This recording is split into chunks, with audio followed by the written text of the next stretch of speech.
Still no jobs? Well, you really have both. See, stuff is defined as household articles considered as a group. Sometimes this stuff is no longer needed. Wait, no longer needed? That can't be right. Because remember those jobs you were looking for? Those are really needed, and they're the stuff inside your stuff. Even inside that winter coat that moved with you to Phoenix. Our job is to unlock those jobs, and it starts when you donate your stuff to your local Goodwill. Here's how we do it. When you donate to Goodwill, we sell your stuff to provide job training for people right here in your community. So just by teaming up with Goodwill, you help create jobs. And isn't that worth parting with the leftover keytar from your 80s cover band? Goodwill. Donate stuff, create jobs. Find your nearest donation center at goodwill.org. A message from Goodwill and the Ad Council.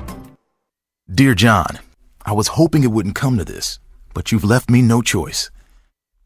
I'm leaving. Uncontrolled high blood pressure is really serious, and lately you seem to really not care. I've been there for you since day one, and I know you think I'm gonna keep ticking, but no, my friend, I can quit whenever I want. Why can't we get back to the good times, when we were more active and ate more healthy foods, and you checked on me every once in a while? Is that too much to ask? I don't want to leave, but unless you stop ignoring me, what else am I supposed to do? Remember, when I quit, you quit. Sincerely, your heart. Listen to your heart. Don't let it quit on you. Doing the minimum to control your high blood pressure isn't doing enough. High blood pressure can lead to a stroke, heart attack, or death. Get your blood pressure to a healthy range before it's too late. Find out how at heart.org/blood pressure. Check, change, control. A message from the American Heart Association, the American Stroke Association, and the Ad Council. Hey, what's up, everybody? I'm Jason Derulo.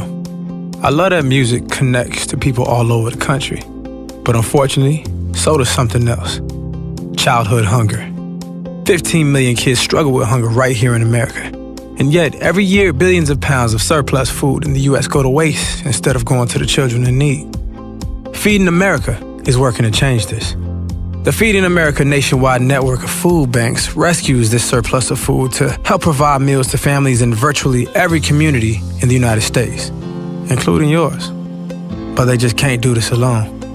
Join me in the fight against hunger in America. For more information on what you can do to get involved, visit feedingamerica.org. That's feedingamerica.org. Together we can solve hunger. Together, we're feeding America. A message from Feeding America and the Ad Council.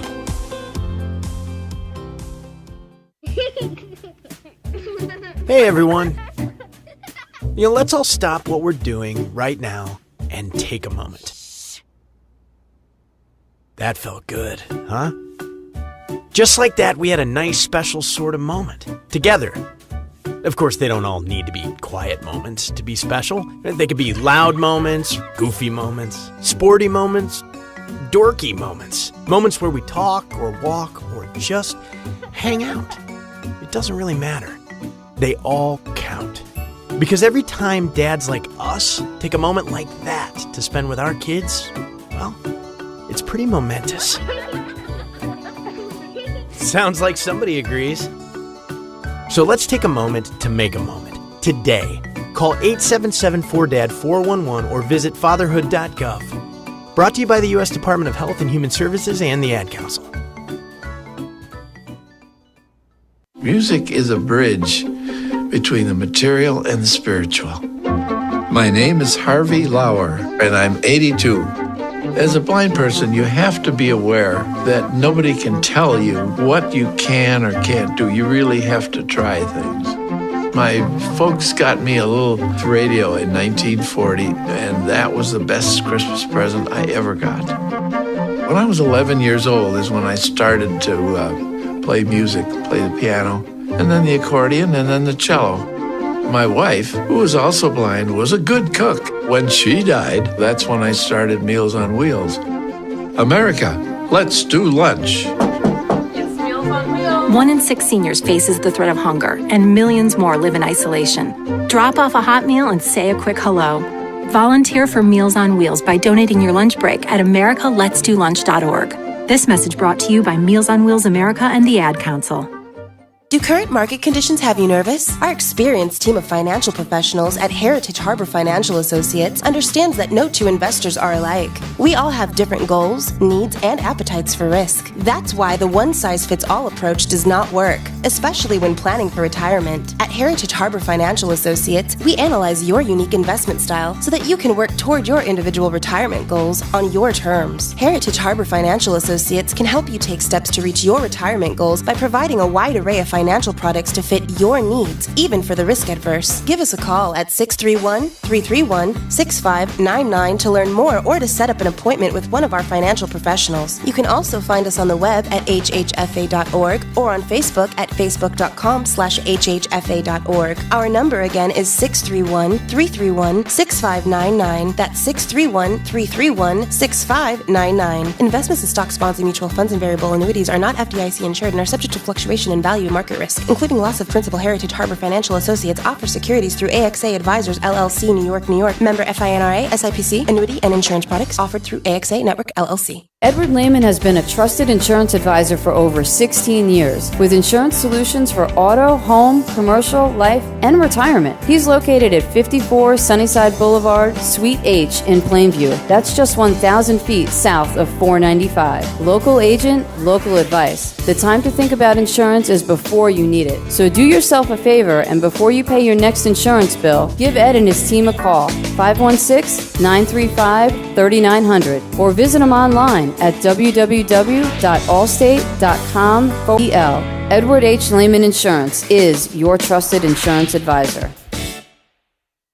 Be fearless at MMA Long Island and Seituha Karate. Located at 28 Colt Court in Ronkonkoma, MMA Long Island is the martial arts school for you if you want to learn combat-proven techniques, build confidence, discipline, and self-esteem while learning real martial arts to fight back against bullies, predators, and peer pressure. MMA Long Island offers group and private lessons for all ages and levels in traditional Goju-Ryu Karate, MMA, and self-defense. MMA Long Island is one of Long Island's most affordable martial arts schools. There are no promotion, belt, or membership fees, and family discounts are available. All classes are taught by 7th degree black belt Sensei John Benedict with over 30 years teaching experience.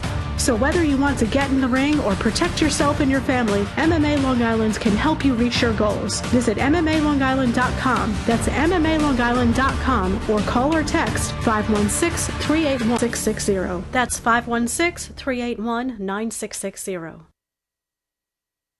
It's the Worldwide Sports Radio Network. Great moments are born from great opportunity. And that's what you have here. That's what you've earned here tonight. Forget about the crowds, the size of the school, their fancy uniforms, and remember what got you here. If you put your effort and concentration into playing to your potential, to be the best that you can be, I don't care what the scoreboard says at the end of the game, in my book, we're going to be winners. On this team, we tear ourselves and everyone else around us to pieces for that inch. We claw with our fingernails for that inch because we know when we add up all those inches, that's gonna make the difference between winning and losing. It's down to the wire with Errol Marks and Speedy Petey. Oh, Petey! On the Worldwide Sports Radio Network. And we are back, ladies and gentlemen. This is Down to the Wire. We are live every single Monday and Tuesday from 6 p.m. to 8 p.m. New York Eastern Time. Remember, you can call us at 631-260-1601. And remember, you can go to our website at www.worldwidesportsradio.com.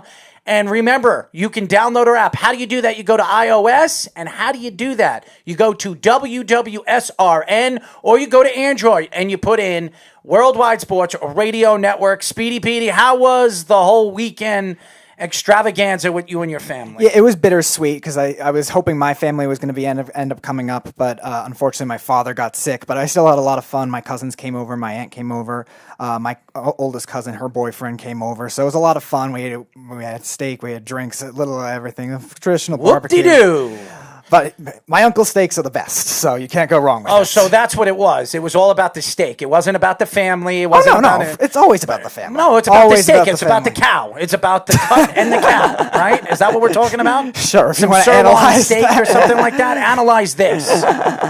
Well, Brittany had another party over there by her house. It was very, very interesting because a fight did break out, but it had nothing to do with us. It had something to do with the other house again. A fight broke out with 60 guys. 60 people, and somebody got slammed on a car and completely destroyed the front end of somebody else's car. We had nothing to do with it. Obviously, there's a lot of testosterone out here in New York and Long Island. A lot of people just like to cause trouble and beat each other up. So I had to experience some craziness, which it seems to happen every time we throw a party over there. But nobody got hurt as far as we're concerned. Nobody on our side got hurt or got involved with it. But it was very, very interesting. And by the way, I don't know if anybody sees this. I am actually wearing tape on my neck, as you can see. I have a neck injury. I have a herniated disc in my neck, and I just had an epidural put into my neck. It has not helped. And so hopefully this tape, with which a lot of athletes use for sports, where it can contain and keep the neck into place where I'm not in as much pain during the show. So I'd like to thank professional therapy, physical therapy that helps us out in Smithtown, helps me out in Smithtown with physical therapy. So hopefully it works. I'm praying to God it works. Best of luck. Yeah, best of luck is right. But we have a great show lined up for you guys. I want to thank the big, what's the show called again? I'm sorry, Speedy. The Big Guy Sports. You're the one that should be doing this. You should be promoting the Big Guy Sports. Yeah, the Big Guy Sports radio show out there in New Jersey. I'd like to thank them. I'd like to thank Jim and his clan, his clique of guys that have their show, that play their show every single, now will be on our network practically every single day at 4 o'clock. So I'd like to thank Jim and his fantastic show. Great show. And I actually tuned in when I was at physical therapy. I just want to apologize to everybody. I am very bad with names, and this is why Speedy should be the lead guy giving and thanking everybody. But of course, Speedy's in his own little world. He's in Speedy's world. Anyways, we have a great show lined up for you guys, as we have been talking about. At 6:30, we'll be talking to Yankees AA starting pitcher Garrett Whitlock. And at 7:15, we'll be talking to Rider University Broncos? Is that what it Bronx. says? It's Thanks Broncos, for spelling. Thanks for Broncos spelling. without the O, essentially. Well, Bronx head baseball coach Barry Davis. And at 7:30, we're going to have, Mark Kelly join us, where he's going to have his own segment every single Monday called Mark It Up. Anyways, before we get into our callers and our guests, I will say this, and there is a topic right now going on in New York sports. It seems like it's a headline. Le'Veon Bell and Jamal Adams wants out of the New York Jets. And there are stories coming out from the New York Jets and the organization that they are not pitching these two players out there in trade talks. But I believe that this story that I've read, that the Jets are looking to stock them both in a trade to add draft picks for the future for the New York Jets, and possibly a talented young player from this past year's draft. I'm curious, though, why they Seattle is the team, by the way. You're curious what? I'm curious why they would do that. Why wouldn't they? Why wouldn't they right now? First of all, let me speak for a second, and I'll give you the answer. Right now, Le'Veon Bell is making about $13 to $14 million a year. Jamal Adams right now is on a rookie contract. They want to get rid of Le'Veon Bell's contract. So what they're going to do is stock Jamal Adams, because both players wanted to play with each other, in a trade where they're going to get a significant amount of draft picks back. I'm talking about possibly 2 first-round draft picks, a third, a fourth, and maybe a player to be announced. So that's what I'm reading right now, and the team that is interested in these two players is the Seattle Seahawks, the same team that traded with the Jets in the draft this year for a third-round draft pick, where Seattle moved up and got their pick, and the Jets got their pick, a late third-round draft pick. No, it wasn't Ashton Davis. Oh, it was Zuniga? It wasn't Zuniga either. They traded that pick to the Patriots for the 2 fourth-round draft picks and a 6. Oh, okay. So now you're looking at the Seattle Seahawks, a team that the Jets like to trade with, a team that is looking for a star running back as far as what we're seeing, even though I don't think they need any running game. I don't think they need any running backs, but they could add a running back of the Jets' choice, maybe Penny, in that trade where it would send Penny and a bunch of stock draft picks to the New York Jets for Jamal Adams and Le'Veon Bell. Now, the question I have with that, though, is why would you not try to trade them kind of separately? I feel like the Le'Veon Bell contract, in essence, if you're going to trade Jamal Adams, hinders it on the receiving end's value, which you're not going to get as much back. Because if you trade for Jamal Adams, you're going to have to sign him. So that contract, I feel like, hinders the value of what you could get rather than doing it in two separate trades. Again, I don't know what the Jets are trying to do, but obviously there's a thought in their mind that if they're going to trade Jamal Adams, maybe they should move Le'Veon Bell in the trade. Both players want to play with each other. Both players spoke highly of each other before Le'Veon Bell was brought to the team about a year and a half ago. So I do believe that this might be a true story and could happen. It absolutely could happen. The question is, if it does happen, and if the Jets decide to part ways with Jamal Adams and Le'Veon Bell, what are they going to get back in that trade? Now, I do believe they're going to get at least one first-round draft pick for Jamal Adams. But now you're stocking Le'Veon Bell, who to me still has a lot of game left. And he's still, I think he's 29 years old. He's still in the prime of his career. And you can get a significant haul back for Le'Veon Bell. I don't know if you're going to get a huge amount, but you could get a second or a third round draft pick for Le'Veon Bell and possibly a fifth. So I do believe that these two players are being shopped around. The question is, even though there are stories coming out of the New York Jets organization that they're not moving both players.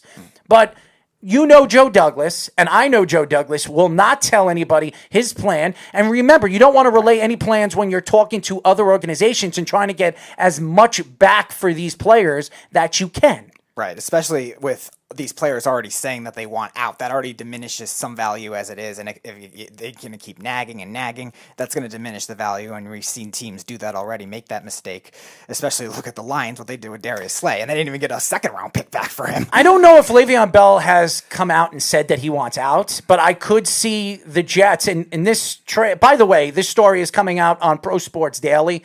Again, this is a rumor right now that the Jets are talking to the Seattle Seahawks on a trade that would send Le'Veon Bell and Jamal Adams in an epic trade, which would send a significant amount of draft stock back to the New York Jets organization and a player to be announced. Now, it could be a running back. It could be Penny. It could be any one of the three running backs that they have on the team right now. Le'Veon Bell is an absolute upgrade to the Seattle Seahawks if they can get Le'Veon Bell in this trade.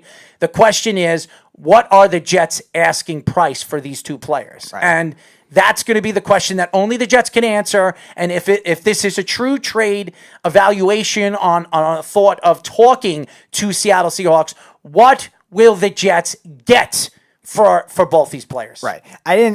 When I was saying Le'Veon Bell didn't want out, I mean, he didn't actually announce it. He wanted out last year. Right. He wanted it out with the Steelers, and he has that track record. So that's a little worrisome as it is, just maybe the type of player that he is. And from that standpoint, other teams could be afraid of that. Do we have another situation where Le'Veon Bell is going to act like this kind of thing? And maybe that's where it's a little more weary. I definitely think you could get a third no matter what team you're on. I think that's maybe the general market. But I can still see it, like you were saying, a team that's super urgent for a running back to do a second-round pick. I don't know if Seattle is super urgent for a running back because they had one of the best running games in the league last year. But a Le'Veon Bell to that team with that offense, and really with Russell Wilson behind the call log right back there behind the line of scrimmage, helping out Le'Veon Bell on the play calls, I think it could only help the Seattle Seahawks on their growth of some of the young players that they have on their offensive line. So I don't know if this is going to happen. I don't know if this trade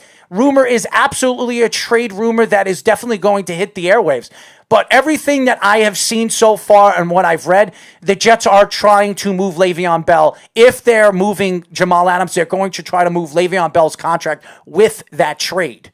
So this is a significant move. This is a significant thought where the Jets are going to have to make a huge move for this organization moving forward, and expect that this team is not going to be a good team this year if they move on from Le'Veon Bell and Jamal Adams, because Le'Veon Bell, who's their best offensive option, and Jamal Adams, who is arguably their best defensive option. So if this does happen, the Jets are going to lose arguably their 2 best players out of probably their top 5 on their team. Now, here's the thing. I don't want Le'Veon Bell there if he doesn't want to be there. I already have told you guys that I don't want Jamal Adams with the New York Jets because it's going to hurt the development of Sam Darnold. And we have seen quarterbacks with this organization over the years, one of them being Mark Sanchez, when you bring in bad seeds to this organization, a.k.a. Brandon Marshall, even though he's a great player, it didn't help his growth. It didn't help Geno Smith's growth. So I think it's a bad move for the New York Jets to keep these 2 guys around, especially what you've heard about these 2 players moving forward in the last year and a half. And Jamal Adams last year, he said his piece about the team, how the defense was playing throughout the season, and he really threw the Jets and the defense and the offense under the bus when he was talking to the press. Right. And now you're looking at Le'Veon Bell, who did the same thing. He did the same thing with the Jets in certain aspects of the season last year, especially in the second half of the season. Le'Veon Bell did not reassure the fans that he wanted to be there. I think also, too, the other thing to factor in with this kind of dilemma is how are you going to be able to make up that production? Now, what you described to me with Rashad Penny being a potential piece that could come back, maybe that'll help with, again, a crowded backfield if P. Ryan can make an impact right away and if Penny stays healthy, because that's been his problem. He's been efficient otherwise. But the other problem is how will that affect the rookies too and the young players that are the new players that are there? Because now Denzel Mims is going to be getting more attention if he breaks out right away, then he'll get more attention. And same thing with Jamison Crowder, who's a slot option, sure, but a good slot option. So that's the other thing you got to look at. Is it money more important, or again, on field, who gets the attention to spread the offense around? Money talks. Money talks with all these players. Jamal Adams wants a lot of money. That's what he wants. He wants a lot of money, and I don't think the Jets are willing to give him what he wants. And as far as Le'Veon Bell, I know Joe Douglas and Adam Gase did not want that contract. And it wasn't them that gave him that contract. That was Mike Maccagnan. That was the gift that Mike Maccagnan gave to the New York Jets before he was thrown to the Wolves, if you know what I mean. Thrown out there to the Wolves as a free agent GM. Now, I'm upset about these 2 players because both players who I liked, when they brought Le'Veon Bell to the team, he gave them another look, another option behind the line of scrimmage that the Jets have not had since Curtis Martin. Right. And you can say whatever you want about all the running backs that the Jets had over the years. Not as good as Le'Veon Bell. The stats don't show it. And Le'Veon Bell last year did not show that he can run behind this offensive line. Now this year, when you look at the team and the rebuilt offensive line that they have right now instilled to Sam Darnold moving forward this season, this is going to help Sam's development and was going to help Le'Veon Bell's development as a running back, his second year back from really taking a year and a half off. The question is, when you look at the Jets as a team right now, are they ready to win? And the answer is no. They're not ready to win this year, but they could be a significant threat in the AFC East, especially knowing that the Patriots don't have Tom Brady anymore, and Josh Allen you can't bet your bottom dollar on, and Tua, let's be honest, we don't know what Tua is. We don't know if his hip's going to hold up, and we don't know what this Miami Dolphin team is going to be moving forward with still a rookie coach and really a rookie coaching staff. Mm-hmm. And then you're talking about some of these rookie players. This is one of the youngest teams in the NFL. I'm not going to bet on a young offense and a young defense moving forward. It doesn't matter how good Tua is. Mm-hmm. So when you look at the Jets right now, the Jets have an opportunity this year to win the division if they keep Le'Veon Bell and Jamal Adams. I just look at Joe Douglas right now at the high points of what, even though Le'Veon Bell is not at a high point, he's not at a significant point because he didn't have such a great season last year.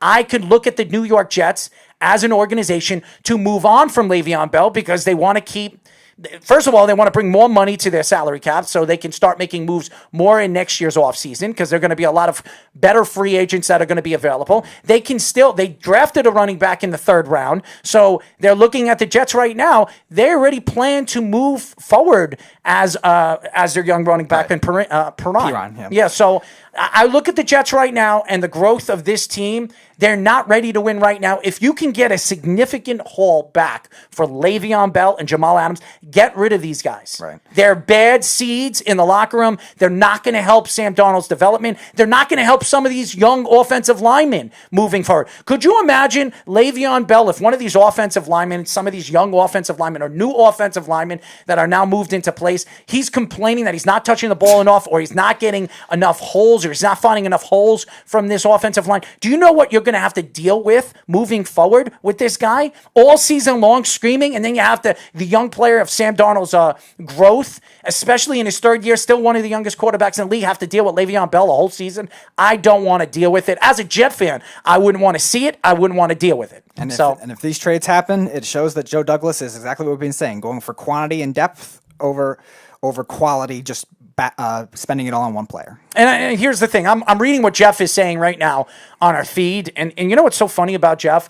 He thinks that I am so in love with Joe Douglas. So far, what Joe Douglas has done are good things for the organization moving forward. Go look what he did in the draft. He bettered the Jets. He made the Jets better as far as I'm concerned. Now, the question is, what is he going to do if he decides to move on from Jamal Adams? What kind of haul is he going to get back? This is going to depend, and this is going to show Jet fans how smart Joe Douglas is moving forward, and set the trust into Joe Douglas moving forward with this organization. That you're trading away your best player, you better get a haul back for him. And as far as I'm concerned, if the Jets do that, which I believe they will, I don't know if it's going to be this year, but I believe they're going to. I don't think Jamal Adams wants to be there. I don't think the Jets want him there. So I could see a significant movement of the New York Jets. If it's not in the beginning of this season, it will be in the middle of the season at the trade deadline.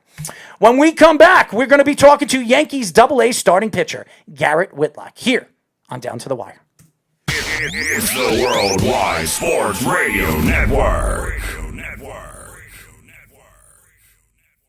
Do current market conditions have you nervous? Our experienced team of financial professionals at Heritage Harbor Financial Associates understands that no two investors are alike. We all have different goals, needs, and appetites for risk. That's why the one-size-fits-all approach does not work, especially when planning for retirement. At Heritage Harbor Financial Associates, we analyze your unique investment style so that you can work toward your individual retirement goals on your terms. Heritage Harbor Financial Associates can help you take steps to reach your retirement goals by providing a wide array of financial products to fit your needs, even for the risk adverse. Give us a call at 631-331-6599 to learn more or to set up an appointment with one of our financial professionals. You can also find us on the web at hhfa.org or on Facebook at facebook.com/hhfa.org. Our number again is 631-331-6599. That's 631-331-6599. Investments in stock, bonds, and mutual funds and variable annuities are not FDIC insured and are subject to fluctuation in value and market risk, including loss of principal. Heritage Harbor Financial Associates offers securities through AXA Advisors LLC, New York, New York. Member FINRA, SIPC. Annuity and insurance products offered through AXA Network LLC. Hi, this is Terry Crews, actor, former football player, game show host, father of 5, and all-around big dude. I'm also an expert on drama. I know all kinds of drama. There's the good kind that comes with having a house full of kids. There's the bad kind, like season-ending injuries. There's the necessary kind, like having an agent in Hollywood. And there's silly drama, like the drama around my percolating pectorals. And then there's the drama you can skip. Skip the drama that comes with not having your high school diploma or equivalency. Find free adult education classes near you and finish your high school diploma.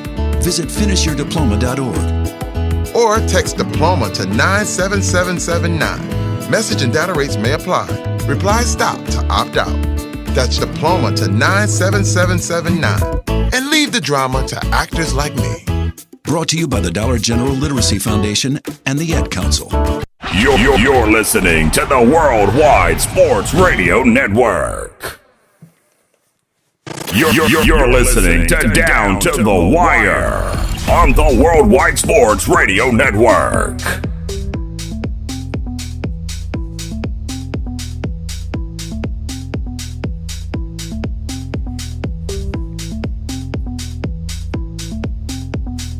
631-260-1601 is the number, as you guys know. Remember, you can reach us by going to our website at www.worldwidesportsradio.com. As you know, this is Down to the Wire. We are live every single Monday and Tuesday from 6 p.m. to 8 p.m. New York Eastern Time. As you know, I'm your host, Errol Marks, and my co-host, Speedy Petey, and we have our first guest of the show. I'm a Yankee fan, ladies and gentlemen. As everybody knows, I like to keep it a secret on this show because everybody thinks I'm biased when I argue back and forth about the New York Yankees and their organization. But we have a prospect of the New York Yankees organization. We are now talking to Yankees AA starting pitcher, Garrett Whitlock. What's going on, Garrett? Hey, guys. How you doing? We are good, my friend. How are you and your family doing right now with this pandemic? Hey, we're doing good. We're staying healthy and, just trying to stay, keep your head down. Well, that's always good. So, Garrett, why don't you tell us a little bit about yourself moving into the major leagues, being drafted by the New York Yankees, and now playing for one of their farm systems, one of their farm teams? Well, it was great. I went to college here in Birmingham, Alabama, at the University of Alabama, Birmingham, and I was drafted as a sophomore in 2017. It's funny, I was actually with my now wife. It was my girlfriend at the time. I was with her family on the beaches of Gulf Shores, and Mike Wagner, my area scout, called me to let me know that they had drafted me, and I actually had missed the call at first. So I had to call him back to find out that, hey, I've been drafted by the New York Yankees, and that was obviously such an amazing time in my life, and it's a day I'll never forget. And so now we're in the organization trying to work my way up. With the Yankees, obviously a big name organization, of the biggest maybe in all of sports, just the biggest brand. When you found out you were going there, did your expectations get a little higher? Was there extra pressure because it was the Yankees, being that they're such a big name, they're the most accomplished professional sports team? Was there anything different, or again, you just took it as, I got drafted, let's do this? I'd say I was more excited. Like you said, it is the New York Yankees. It's such a recognizable name and everything, and so. It was amazing, and I was so excited because I was like, you know what, now I get to work my way up and hopefully play on the big stage someday.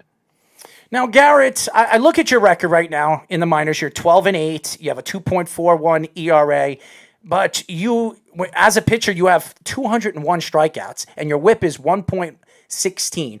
When you look at your growth as a pitcher, do you see yourself as a starting pitcher or a relief pitcher moving forward in the major leagues?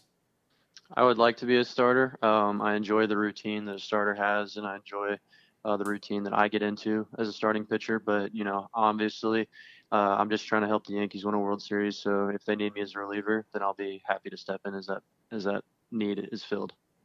In terms of what you prioritize as a starting pitcher, we see a lot of managers now at every level that have innings limits, pitch counts, stuff like that. Does that change your method of how you pitch as a whole, knowing that you might come out earlier than you expect, or do you just approach it the same way you always have? My approach has always been that I am supposed to go get outs until my manager tells me not to get outs anymore. And so that's the way I do it. I focus one out at a time, and I'm getting the next guy out until my manager comes and tells me, hey, good job, you're done.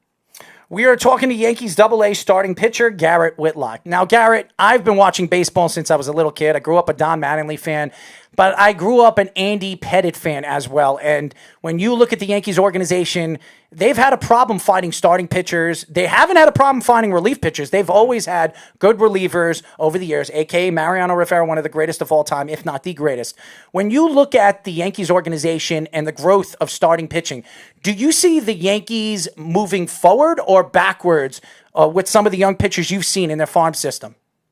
I see them definitely moving forward. I mean, you look at the guys that we've traded for or just brought up through the system, and like Mike King is the best example that I can think of. I mean, this is me speaking out of knowledge, but I mean, we get him from the Marlins, and I mean, shoot, he turns into an absolute stud.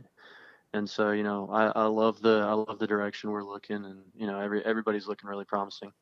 Talk about the actual team as a whole, your AA team. A lot of good prospects on there. The Yankees farm system has been very rich for a while.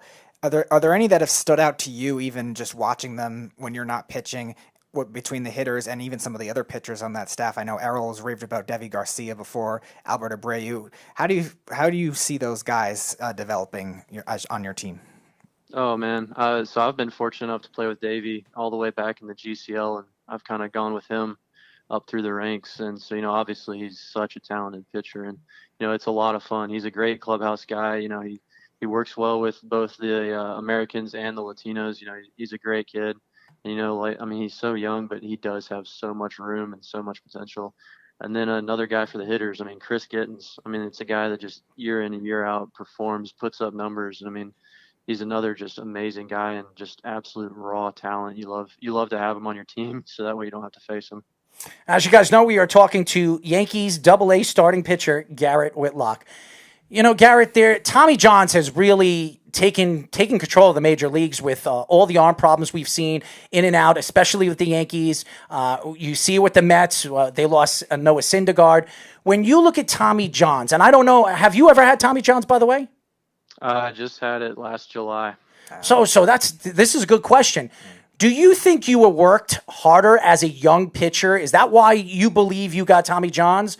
Or do you think it's just a distinct thing by the way you throw the ball, the way you throw the speed of the ball, the velocity of the ball? Is there a reason you think you got Tommy John Tommy Johns? I think it varies from case to case and person to person. Obviously if someone had it figured out what causes it, they'd be a multi-billionaire by now. So, I'm definitely not going to sit here and tell you oh, this is the exact reason I had it. But, it's one of those things that when it happens, you overcome it and you got to just push forward and you got to say, you know what, I'm going to come back better than this. And luckily, I've had such great support with the medical staff at UAB and with the Yankees. They've helped out tremendously. And so, I'm hoping to come back just as strong, if not stronger than, before. Have your coaches, since you had the Tommy John surgery, have they told you to do anything drastically different with your pitching style as a whole or your pitching approach? They have not. They were happy with the way I was throwing beforehand, and they want me to come back doing the exact same thing. Now, Garrett, when you look at some of the pitchers that you've seen, dominant pitchers like the Chris Sales of the world, and even the Garrett Coles, who the Yankees just paid a lot of money to come to the team, $326 million. Is there a particular pitcher, the style of the way he throws the ball, that you can compare your style to? Obviously each pitcher is a lot different. I love watching Charlie Morton, just because I feel like I kind of try and pitch like him. I obviously don't have as overpowering stuff as he has, but I like the way he attacks hitters. I like the way that he goes about his business. Doesn't really seem to change much emotionally. Same thing with Rick Porcello. I love trying to emulate those guys, the way they pitch and the way they go about their business. Charlie Morton went to my high school, so glad you fixed that answer. Oh, well, there you go. Yep. So, again, how about when you were growing up, pitchers you watched, pitchers you idolized, was there a big influence on your game as a whole as a baseball fan and also even as a pitcher, if it was a pitcher? Oh, well, growing up, I lived right there and just outside Atlanta, so I was such a big Braves fan, and that was during the big three with Smoltz, Glavine, and Maddox. And, I liked to kind of look at all three of them and just try and say, hey, if I can get, some of what of all three of those guys brought, maybe I could do something myself. We are talking to Yankees Double-A starting pitcher Garrett Whitlock. Now, you talk about the Braves, and I remember a team that had the Braves numbers in the 90s, and that was the New York Yankees. And the Braves could have won 2 World Series championships if it wasn't for those 90 Yankees. When you look at the guys like Greg Maddux or Tom Glavine or Smoltz, when you look at their styles of pitching, and these two are 3 of the best pitchers of the 90s and really of our era, is there a particular pitcher that you thought was better than the other? Oh, their styles were so different that you couldn't really say, oh yeah, Maddox was better than Smoltz because, he did this, this, and this, or Smoltz was better than Maddox because he did this, this, and this. They each had their own style and they both got results. And that's the thing, as a pitching staff, you're not really trying to compete with the other guys on your staff. You're a staff. You're trying to get the same goal together. And so, I definitely couldn't say one's better than the other. Greg Maddux was very unique in the fact that he barely threw 90 miles an hour and he still was as dominant as he was. Whereas you see pitchers today, it's all about velocity, it's all about strikeouts. Do you think you'll ever see anything like a Greg Maddux, maybe not at that level, but a control pitcher and a finesse pitcher like that dominate the league ever again? Or do you think this is a new trend that's going to stay forever with the velocity? Obviously I'm no future teller, but I'd like to think I'm sure there's definitely going to be, another guy that's that control guy like Maddox and everything because, at the end of the day, it's all about getting outs. And so whether you blow it by people or you get them to ground ball early or, get quick outs, getting outs is getting outs. So, I would say that no matter how you do it, if you can do it, you're going to be good. Now, Garrett, the league has changed, and there is now the opener, and now the league is trying to maneuver where you can bring in 8 pitchers, 9 pitchers, and dominate a game where you don't have to get a starting pitcher to pitch 5 or 6 innings, and you can still dominate a game. Do you think this trend is going to change the game moving forward, especially with the New York Yankees? I'm not sure. I definitely don't have the manager mindset. So I'm not as statistically thinking as they are. But like I said, as a pitcher, I'm focused on when my manager gives me my ball, I'm going to get outs until he tells me not to get outs, whether that be for 1/3 of an inning or for 7 innings. I'm going to go out there and I'm going to do my job, and I'm going to be cheering on my teammate as he's doing his job too. So I'm not sure I could answer that one. Mentally, is there a difference in terms of the philosophies of coming in to close, coming in as a long reliever, and mostly as you are coming in as a starter? You had 38 starts the last couple seasons. Is there a different mentality to all that? And if so, you think that'll be helped out by the openers being a prominent thing in the league, or you think it'll be hurt?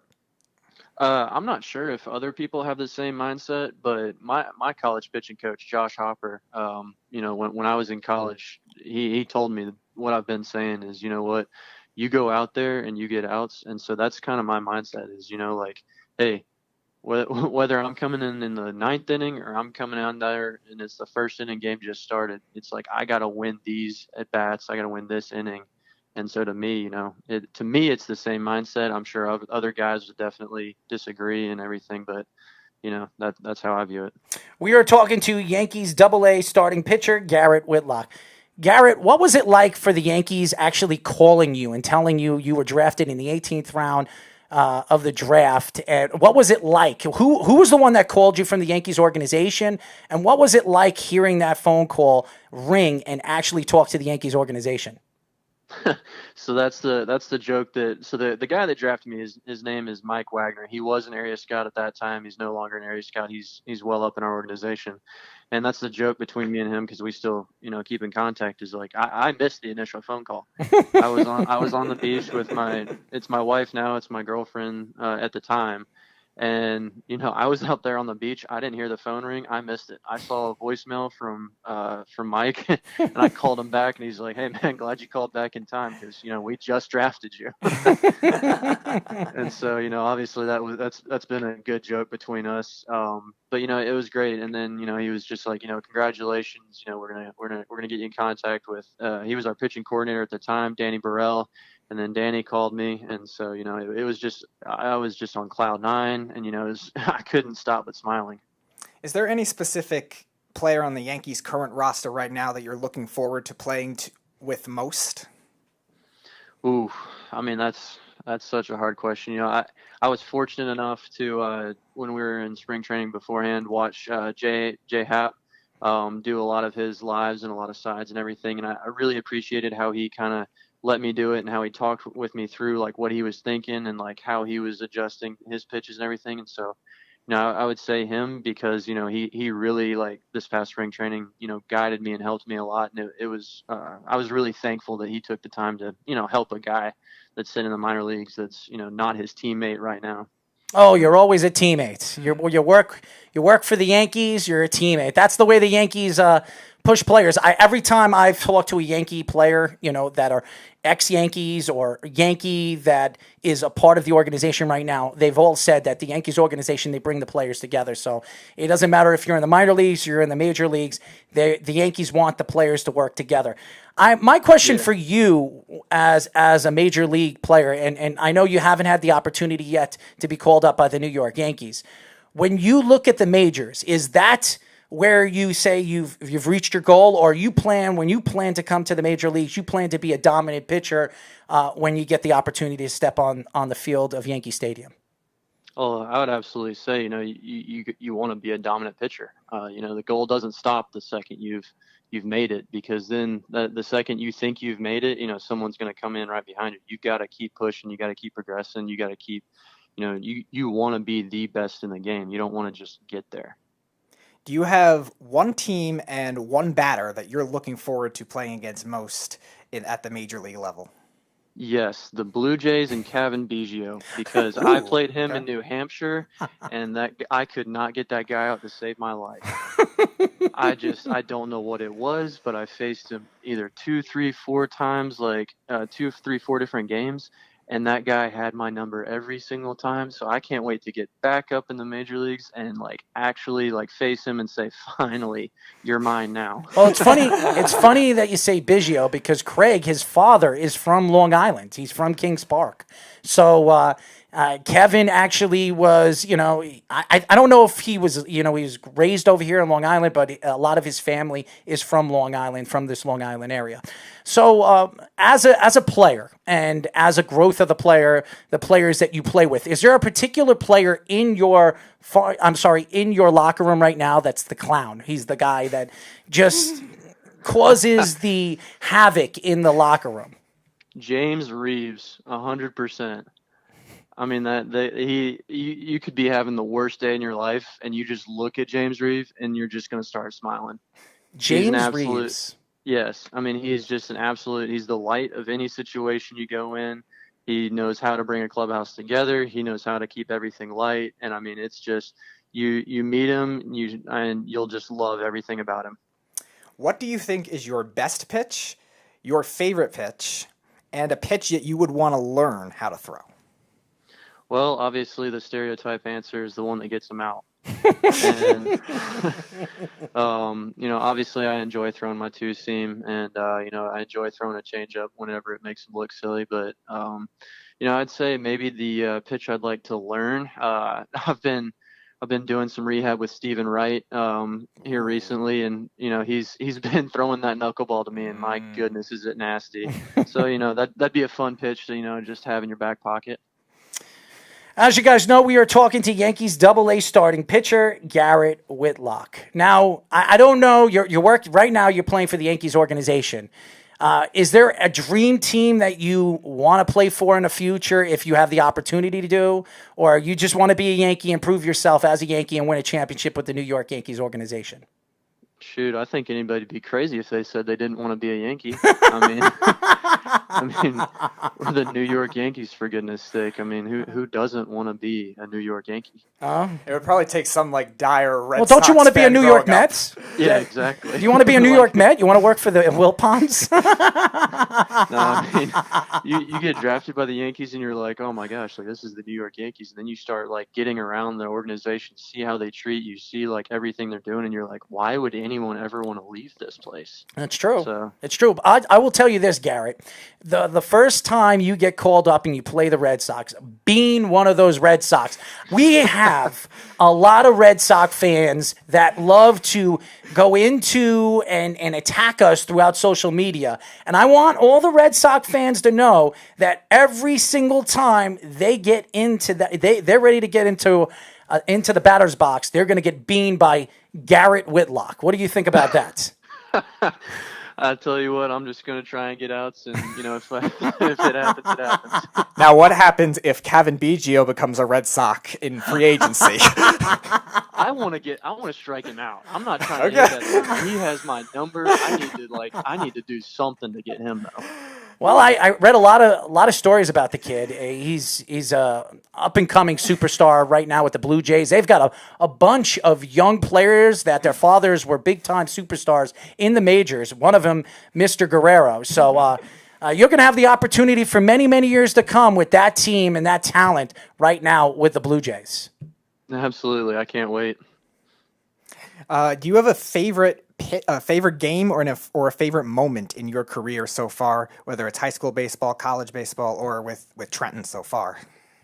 Ooh, that's I mean, there's been so many great moments. I enjoyed, one of the most fun like group dynamics I've had was, up in the summer league with the Cape Cod Chatham Anglers. Just a bunch of great guys. We meshed really well. I had a lot of fun being up there. It was my first time really being in the Northeast, and so I really enjoyed playing out there. That was a lot of fun. But I think to top it all off, it was being a part of the Trenton Thunder when they won the Easter League championship last year. That's something that not a lot of people can experience, and that was an amazing feeling. Garrett, before we let you go, I've asked a lot of professional baseball players that we've interviewed, a lot of coaches, college coaches. What are your thoughts with this whole Houston Astros, Boston Red Sox, who everybody keeps taking shots at the New York Yankees because there was a letter that Rob Manfred never opened up where it claims that the Yankees were doing sign stealing or whatever the heck is going on as far as I'm concerned, but they weren't beating up garbage pails in the dugout. So what were your thoughts when you heard the story with the Houston Astros and cheated the New York Yankees possibly out of a World Series in 2017? I wasn't up there. I obviously don't know anything firsthand. I don't know any of the guys that would have been there. So, I'm personally not going to make a judgment on anything because I don't know all the facts. Like I wasn't there. I don't know anything. But my goal is to just play the game clean. If that were to happen to you, you sense a hitter that's maybe picking up the signs from a different spot, you could sense something like that. How would you change your approach as a pitcher if they were doing that? Would you do anything drastically different? I wouldn't, because I would want to believe in myself and say, you know what, I don't care if you know what's coming. I'm still going to believe in myself and think that I'm better than you to get you out anyways. But obviously if that's the case, they're going to have a better advantage, but you still gotta use your stuff. You still gotta trust in yourself. You gotta execute your pitches. Well, Garrett, I've become a big fan of yours because every single answer you pretty much told it like it is, and you're not going to throw yourself under the bus, which I respect more than anything in the world, because you want to know something. The Yankees organization is a great organization. You're going to see that as you grow with the Yankees organization. Hopefully you don't get traded, you get called up, and I'll be rooting for you for the next 20 years. I want to see it. You're a young guy. You're 24 years old. I'm looking forward, as far as I'm concerned, moving forward and seeing Garrett Whitlock and his jersey being raised out in the rafters when you're done and you retire. I really appreciate it. I can't tell you how excited I am to get back to work and get ready to get these stuff rolling. Why don't you tell the fans how they can find you on social media? I only have an Instagram. It's gwit17, but that's all I've got. Well, I will tell you this. Jillian and Ricky, our social media managers, reached out to you, and I want to give a shout out to them. I want you to give them a shout out because they're the ones that are persistent, and they loved you. They loved you to say, we got Garrett Whitlock, and they were vouching for you. So why don't you give them a shout out? Yeah, I appreciate you guys for doing that. It was really neat seeing like, holy cow, like a radio show wants to talk to me. That's something pretty darn cool. So I was like, that's awesome. So I appreciate the reach out. Well, I'll tell you this. We want to keep in touch with you, and when there is a season, if there is a season, as far as AA is concerned or AAA, whenever you get wherever you're going to be playing in the next couple of months or years, we would love to get you on and talk a little baseball with you. Absolutely. I'd love it. All right, Garrett, thank you for joining us. Thank you, guys. Garrett Whitlock, ladies and gentlemen, the Yankees farm system starting pitcher, AA starting pitcher, and he's got a lot of confidence. He didn't throw himself under the bus, which I love. I love that. He didn't do that, even though I was trying to get it out of him. And I know you want Jeff. the rivalry with the Red Sox to start immediately. I just want Jeff to shut up on social media. He's so annoying. I just want to smack him silly, especially if I seen him in person. He's just annoying. Anyways, when we come back, more into some baseball conversation here on Down to the Wire. You're listening to the Worldwide Sports Radio Network. Edward Lehman has been a trusted insurance advisor for over 16 years with insurance solutions for auto, home, commercial, life, and retirement. He's located at 54 Sunnyside Boulevard, Suite H in Plainview. That's just 1,000 feet south of 495. Local agent, local advice. The time to think about insurance is before you need it. So do yourself a favor, and before you pay your next insurance bill, give Ed and his team a call, 516-935-3900, or visit him online at www.allstate.com/EL. Edward H. Lehman Insurance is your trusted insurance advisor. Ranger Station, Ranger speaking. Hi, I'd like to report a bear hug. Okay. Well, we were building a bonfire, and I saw some, dry brush and leaves around, so, I said to move the bonfire somewhere else, and out of nowhere, Smokey Bear shows up and hugs me. So you noticed some wildfire hazards and moved your bonfire to a safer location. Yeah. Yeah, that's Smokey, all right. He likes it when people help prevent wildfires. It hits him close to home. Not everybody gets the hug, my friend. So that's pretty special to get a hug from Smokey Bear. So it was him. Hey, guys, I told you it was Smokey. Okay, well, congratulations, my friend. And thanks for calling. There are many ways to prevent a wildfire. Learn how you can do your part at SmokeyBear.com. Only you can prevent wildfires. Sponsored by the U.S. Forest Service, Ad Council, and your state forester. Hope you enjoyed your meal. And I just want to say, he's lucky to have a brother like you. Lucky? Caring for my brother is far from easy. Waking up every day, lifting him from the bed to the wheelchair to the car to get him to therapy on time, it's no small task between the doctors and the diagnosis, but nothing can disable this love. This is my big brother, my hero. He's part of me, like my arms and legs, so I'll be his. See, there's no time for tired. This starts again tomorrow. He'll be waiting for me. I wake up for him. I know he needs me, but I'm the lucky one, even though I need help now and then. If you're caring for a loved one, visit aarp.org/caregiving for care guides and community, or call 877-333-5885. Caregiving Resource Center. Support for your strength. Brought to you by AARP and the Ad Council.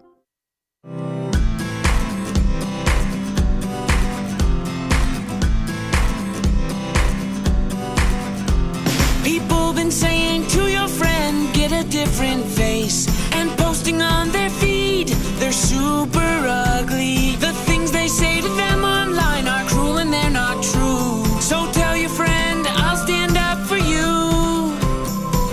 Don't worry, I know what to do. Tell the world I see with an emoji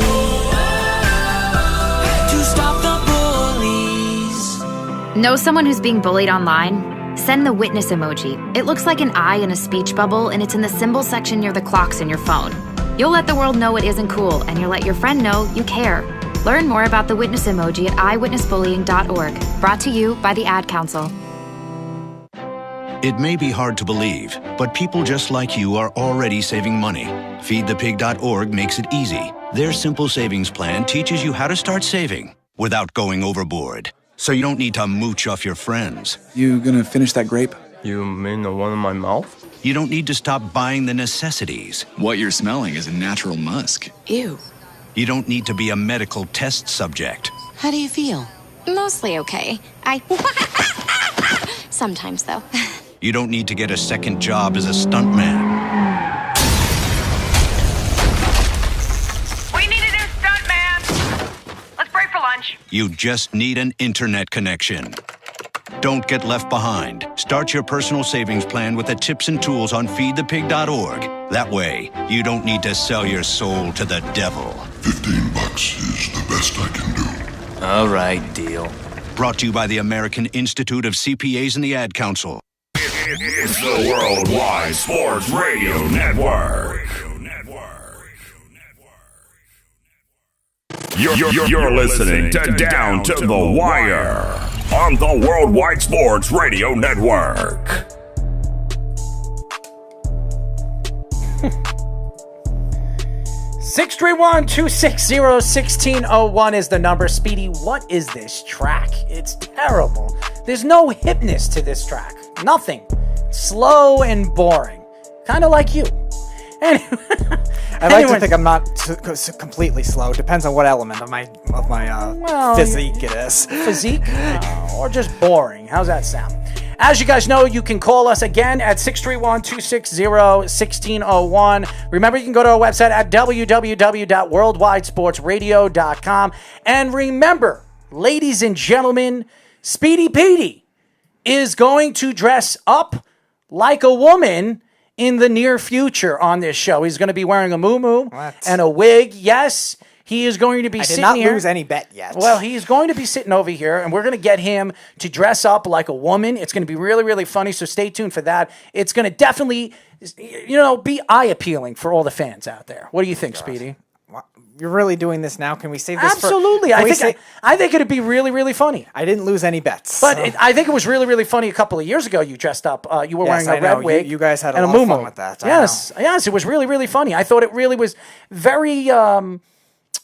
what's the word? Unique, but okay. No, not unique. And humiliating for me. Yeah, that's the better word. Humiliating. But anyways, as you guys know, this is Down to the Wire. We are live every single Monday and Tuesday from 6 p.m. to 8 p.m. New York Eastern Time. Speedy, you wanted to get into this topic last week, so why don't we get into this topic now? All right, so this topic is, if you were to create a rule that has never existed in each of the four major professional sports, what would it be and why? All right, so let's go through each sport, all four sports. We're going to just talk about four. We're not going to go into golf or tennis. We're going to go through and not soccer, even though it's a major sport. Mm-hmm. The four sports we're going to get into is hockey, basketball, baseball, and football, okay? You'll go first. All right. So I'm going to start with hockey because this is actually my most unique one that I thought of. I found it interesting with the face-offs where they end up going, and I feel like some of the face-off rules are very unfair. So I would always want the hockey face-off system to be more like the soccer free kick system where they have the spray, they paint it in the certain spot where you kick the ball, where it goes out of play. If there's a penalty, like a delay a game kind of thing, the face-off can go there. Offsides that are from far away, it's kind of weird. So I actually would want to have it more informal like that. Hockey's a very informal game as it is. I think they could continue with this rule. I think offsides, getting rid of offsides, it'll open up the game astronomically. And you're talking about everybody wants to make the game faster, more goals, more speed. How many times did we see a breakaway because the guy wasn't onside where you're calling it back? I think it'll be more fun. It'll be more interesting to see. And how are the defensemen going to tail behind now? Not move up on the power play. Not move up when it comes to forcing and pressing at the end of the game when you're trying to score goals. I think it'd be more interesting taking away offsides. They took away 2-line passes. I think it'd be more interesting doing that with offsides, taking that away. Uh-huh. All right, so for football, for me, I'm going to do something more in a playbook type thing. I would always wanted to see in terms of different types of motion. There's certain motion that is banned. Obviously, you can't have two guys in motion, but there's also motion that is banned in terms of shifts, in terms of illegal shifts, and I just think they should lighten up on that a lot more. You're talking about football? Yeah, I think motion offenses are really a trend now in the NFL. You're seeing it with a lot of these mobile quarterbacks, these coaches that have three guys in bunch formations, running back, stuff like that. I always wanted to see more creative type motion. You could see the receiver reverse. You could see just a regular running, but you don't really see much else because it's illegal. And I want to see them expand more as a result because I think there'd be very creative plays. I've been saying this over and over again when it comes to football. It's taking away special teams. Mm-hmm. First of all, I will say this. They say about punt returns and kick returns, there are more head injuries through kick returns and punt returns. Now they're trying to get rid of onside kicks, and they're trying to find ways to maneuver rules. If you get rid of special teams, you can enforce and pay the players that you don't want to lose to free agency. And that to me is a big, important aspect of the game of football. Now, if you draft right, you're going to have a good team forever. If you don't draft right, you're going to be a bad team forever. I think when you look at football and the game of football, I just think special teams, even though it's a big part of the game, if you take that that function out of the game, it will open up the game a little bit more. It will take away those head trauma, those head injuries, the CTE that we've been talking about over and over again, and it will put more money into the bigger players' pockets. So that's what I would do. I would take away special teams. All right, so I'm going to go to baseball now. Now, this is an interesting one because we've always seen star players in every level of baseball. I would have it, I don't know if this has ever been a big thing, I would have it where you can only intentionally walk a guy 2 times in a game. Limit it to that, even in an extra inning game. So make it more urgent that you have to face the guys. We see all these star players intentionally walked all the time, especially now that you don't have to throw all the 4 pitches that you'd normally had to. I think that would make it interesting, make it more daring to actually face the guy and make you earn it as a pitcher to be able to get the guy out rather than just, again, letting him have a free pass. I think if the game went to 12 innings or further, I think they should have a home run derby. I think that one of each team picks their top power hitter to go up there 10 pitches, 10 throws, and whoever hits more home runs wins the game. To me, when you look at these innings that they're going through 16, 17, 18 innings, they're trying to condense the game where it's not going 4 or 5 hours. Some of these games are going too long, and it's hurting players as far as muscles or pulling muscles or pulling cramps, or cramping or whatever, any of that, dehydrating. I think that if it goes past 12 innings, I think Major League Baseball should allow each team to pick the best power hitter of each team, and they would get 10 pitches, and whoever hits more home runs wins the game. That's my opinion. That's my opinion. All right, so the last one for me is for basketball, and I think it's hinting in this direction with basketball. We've heard this a lot. Will there be a 4-point line? I think I've always been in favor of it. I always loved the idea. We're seeing all these deep range 3-point shooters now, and the game is going to continue to trend that way because of the analytics. So why not make it even more beneficial for them to earn it? And also, again, it changes strategy, mindset, fouling at the end of the game. You could be safe with a 4-point lead. Now you might not be, kind of thing. And I think it would make the game very interesting, and also would make player development very interesting when judging big men that could shoot threes, or again, the guard play that could shoot maybe those 4-point shots, guys that have deep range. I think it would be very interesting twist to the game too. And then you could end up having some kind of 5-point play or something crazy. Basketball, I just don't know. I mean, you're looking at the rules and you're trying to change the rules when it comes to basketball. It's 5-on-5. I think there should be a power play when it comes to basketball. And if it's a flagrant foul, they have to sit out for 2 or 3 minutes or something like that, where it's a 5-on-4. And that gives the team that didn't get the flagrant or the technical foul, instead of throwing the guys out of the game, which it affects the game and maybe hurts the game moving forward, especially if you lose a player in a playoff game of LeBron James magnitude or somebody of that, or Chris Paul magnitude. You don't want to lose those players. So what I would do is, if they get a technical foul, if they get the first technical foul, that's a 2-minute penalty. If they get a second technical foul, that's a 5-minute penalty. And if they get a third, they're thrown out of the game. Wow. That's what I think. And I think that will open up the game, and that'll keep players from opening their mouths and getting themselves in trouble in the middle of a game. I think that would be very, very interesting. That would be interesting too, because you never really see that kind of mismatch. You always look at mismatches, all right, small lineup versus big lineup, stuff like that. How much they would benefit in a lot of fast break scenarios too. And I think it would help the pace of play too, because everyone loves the fast game. I just think that when you look at basketball, you're trying to find something to make the game more interesting to watch. A lot of people aren't basketball fans in the regular season. They want to watch playoff basketball because you already know who's going to win the game. But if you implement like a technical foul where you're going to give a power play to a team, that could give the team that is not as talented against the better team an opportunity to win the game or give themselves a chance to win. Go on a big run that they probably wouldn't have gotten anyway if there is that much of a talent disadvantage. All right, so we're going to get Jeff on the phone. So we're going to put Jeff on the phone because I'm sure he's got his stupidity and crap that he's going to add to the conversation. What's up, Jeff? How are you, Errol? I'm good, man. Are you going to add something good to this conversation, or are you going to add something stupid? No, I mean, rather than changing, I realize the conversation was what rules would you change? But rather than take dumb suggestions Speedy's idea of adding another line and turning basketball into the rock and jock basketball game, how about to make basketball better? Here's a novel idea. enforce the rules you already have. I don't know. How about calling traveling once or twice? Fair. Right? Mm-hmm. How about in baseball they lock all the video rooms?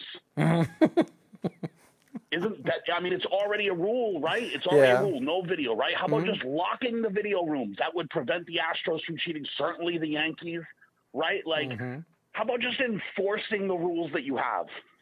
No, I agree with you. Again, we're just trying to figure out rules that would make the game a little bit more fun to watch. But you're absolutely right. Maybe they should enforce the rules that they already have implemented into games. Maybe you're right. I don't know. Maybe the NFL could call pass interference when it's correct. I'm sure the Saints would be happy with that. CJ Desimone says, I'd take away the garbage cans and the Apple Watches from the Red Sox. The Red Sox caught with garbage cans, though? Yeah, but see, again, the Apple Watch thing, that happened with the Red Sox. But in that same game, the Yankees got caught in the bullpen with iPads. That's not allowed either. No, you're absolutely right. Right? Like, right, so take away the video element. Like, if you make people stay in the dugout, no more going into the back to take batting practice. Make them play like the Little Leaguers at the Little League World Series. You're in the dugout until the game's over. If you got to go take a piss, well, then that's fine.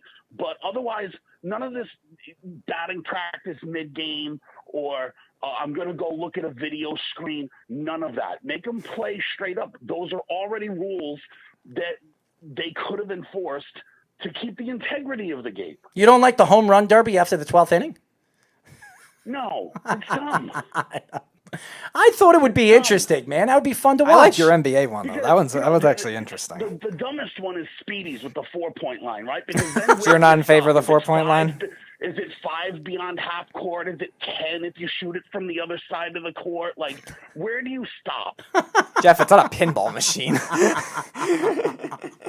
but that's why I said it becomes like Rock and Jock, right? Oh, if you shoot it on this spot, it's 7 points. Like, no, dude. I don't think it would be that expansive. I think it'd be very interesting if the NBA implemented some kind of power play. I really do. I think it'd make the game more interesting to watch. I really do. But again, you're absolutely right. They should follow their own rules and obey by their own rules. But the problem with the NBA, the NHL, the MLB, they're always trying to find ways to hide the rules because they're not followed by some of these coaches, these managers, or some of the players. The only thing that I would change, and I mean this honestly, and I get that you're going to like bash me for this. The only thing that I would change about any of these sports, honestly, is I would make the pads in the NFL, the helmet, the pads and everything, thinner and less protective, right? Because the better the equipment has gotten, the more fearless these guys are. If you went back to and I'm not suggesting that they should, but if you went back to leather helmets, they weren't just recklessly doing headshots because you would get hurt too. No, you're absolutely right. And Josh is saying right now, Mets would win every single time if Errol's rule was implemented into the game. Just put Alonso up. Josh, I love your optimism, but have you seen the Mets bullpen? That's after the 12th inning. Now, they have to make it to the 12th inning for order to have that. Right, but will this home run derby be like a shootout in hockey? You know, one guy gets 5 swings, and if he hits 5 home runs, well, then you got to put a next guy up. So No. Alonso every time wouldn't work. No. My thought is after 12 innings, you pick one player, one power hitter. You get 10 pitches. You get 10 throws. Whoever hits more home runs wins the game. It ends the game. To me, that's more interesting. It's like a shootout. Yeah. And instead of it going all the way to 15, 16 innings where you're just overwhelmed, let the fans see something that they haven't seen before. I think it would be very interesting. Obviously, they changed it in the playoffs too, like hockey. Yeah, of course. Okay. I mean, obviously, in the playoffs, it's completely different. You can't depend on home runs. Right. You know, and Speedy's rule for baseball, you can only intentionally walk someone twice. Okay, well, then what's to say he doesn't come up again and I pretend to pitch to you? And because you can pitch around anyone in baseball, and intentionally unintentional walk them. Sure, but I understand that, Jeff. I actually pitch around them then, and actually hit your spots or hit the spots where they can't hit it. You risk a lot. Wild pitches, you risk hitting the hit batter. You risk a lot of different things in those circumstances. So that's part of it and why it was in there. It wasn't just designed to just attack him the entire time. You could still quote unquote pitch around him. You just have to do it strategically rather than saying, all right, I'm not going to throw a pitch, just take first base. I mean, but they already do that though. So I mean, and let's be honest here, because listen, I'm a Red Sox fan. Mm-hmm. The Red Sox-Yankees games are just atrocious Mm-hmm. to watch for the length of like the average baseball game is 2.5 hours. The average Red Sox-Yankees game is like 3:45. I know. It's true. It's true. Yeah, it's terrible. It's boring as hell, man. Yankees and Red Sox games are so boring. They're either extraordinary high-scoring games or they're completely low-scoring games and completely boring. Or they have a fight. Mm-hmm. Or something like that. The game starts at 7:00 at night and doesn't get over till 1 a.m. It's crazy. It really is. Yeah, it's bananas. I love that. Allow more fighting in hockey. I love that saying when he says it's bananas. I definitely got to get that. We got to cut that out, and I got to use that on my drop. Jeff, you haven't used Banana Land in a while. Banana Land was his favorite for a while. He hasn't used that in a while. But it is, though. Like, dude, they already have the rules to make each sport better. Mm-hmm. They just need, you want to make golf better? How about, I don't know, enforce the slow play rule? You'll make everyone speed up. I just snorted it. It was pretty funny. Oh, my God, Jeff. You are one piece of work, man. No, but that's legit, though, right? If you're right. Enforce the rules you have. You're right.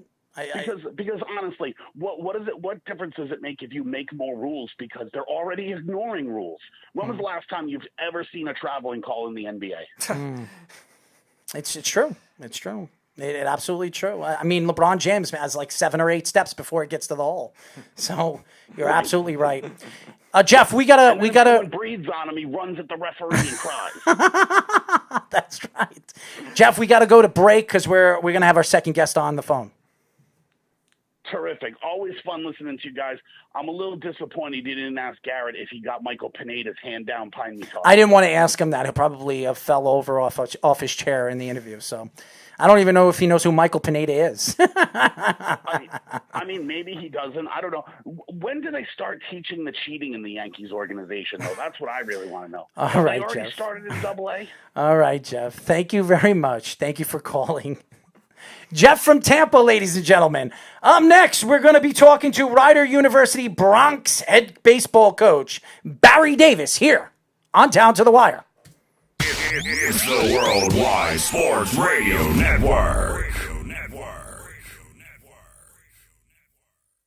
Be fearless at MMA Long Island and Seituha Karate. Located at 28 Colt Court in Ronkonkoma, MMA Long Island is the martial arts school for you if you want to learn combat-proven techniques, build confidence, discipline, and self-esteem while learning real martial arts to fight back against bullies, predators, and peer pressure. MMA Long Island offers group and private lessons for all ages and levels in traditional Goju-Ryu Karate, MMA, and self-defense. MMA Long Island is one of Long Island's most affordable martial arts schools. There are no promotion, belt, or membership fees, and family discounts are available. All classes are taught by 7th degree black belt Sensei John Benedict with over 30 years teaching experience. So whether you want to get in the ring or protect yourself and your family, MMA Long Island can help you reach your goals. Visit MMALongIsland.com. That's MMALongIsland.com or call or text 516-381-9660. That's 516-381-9660. Of course my kid's in the right car seat. Well, I think he is. Yeah, my kid's in a booster seat. He was ready to move up. He is ready, right? Her car seat looks like the right size. There are probably rules on when to move up to a booster seat, aren't there? Rear facing, forward facing. I think I have it right. Car crashes are a leading killer of children 1 to 13. Are your children in the right car seat for their age and size? Don't think you know. know you know. Go to safercar.gov/the right seat. I know my child's in the right car seat, or else I wouldn't get in the driver's seat. Brought to you by the National Highway Traffic Safety Administration and the Ad Council. You don't usually get a stock tip from a 16-year-old, but I'm here to tell you about a different kind of stock. It's called Better Futures, a stock for social change that's not about making money. Instead, you invest to help students like me go to college. This is beyond a simple donation. It's the opportunity for America to invest in its kids and take an active stake in the future of the country. The return on your investment isn't money. What you get back is knowing you protected our potential. So one day, that potential can grow up to become surgeons and architects, executives and engineers, people who can change the future just by being a part of it. My name is Alicia, and I'm your dividend.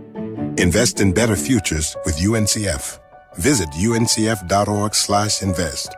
A mind is a terrible thing to waste, but a wonderful thing to invest in. A public service announcement brought to you by UNCF and the Ad Council. It's the Worldwide Sports Radio Network. You're listening to Down to the Wire on the Worldwide Sports Radio Network.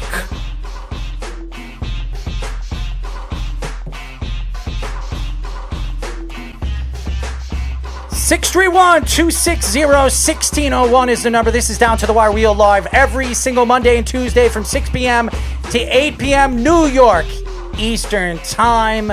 As you guys know, follow us by going to our website at www.worldwidesportsradio.com. Follow us on our app, guys. If you don't have it, Android, iOS, Worldwide Sports Radio Network on the Android, on the iOS app. It's WWSRN. Want to give a shout out to Garrett Whitlock for joining us. He was a great interview. If you don't know who he is, we were talking to him. He was the Yankees AA starting pitcher right now from their farm system. But we have our second guest of the show. We are now talking to Rider University Bronx head baseball coach, Barry Davis. What's going on, Barry? How are you? I'm doing fine. How are you doing? We are good, man. I mean, with everything that's going on with this pandemic and the terrible driving of some of the people here on Long Island, just terrible. Absolutely terrible. How are you and your family doing? We're doing fine. Thanks for asking. Absolutely. So why don't we get into some of your your baseball team? How going into this season, and obviously with everything that's happened with the COVID-19, what were your thoughts of your team this season before the season was canceled? Well, before the season started, I thought we'd be real competitive. I thought we had we had two very good starting pitchers that I thought would be, very productive and would give us, solid innings every time out, be consistent, two left-handed pitchers. And that was one of the things. And we had a little bit of experience, but we had a good mix of young guys as well.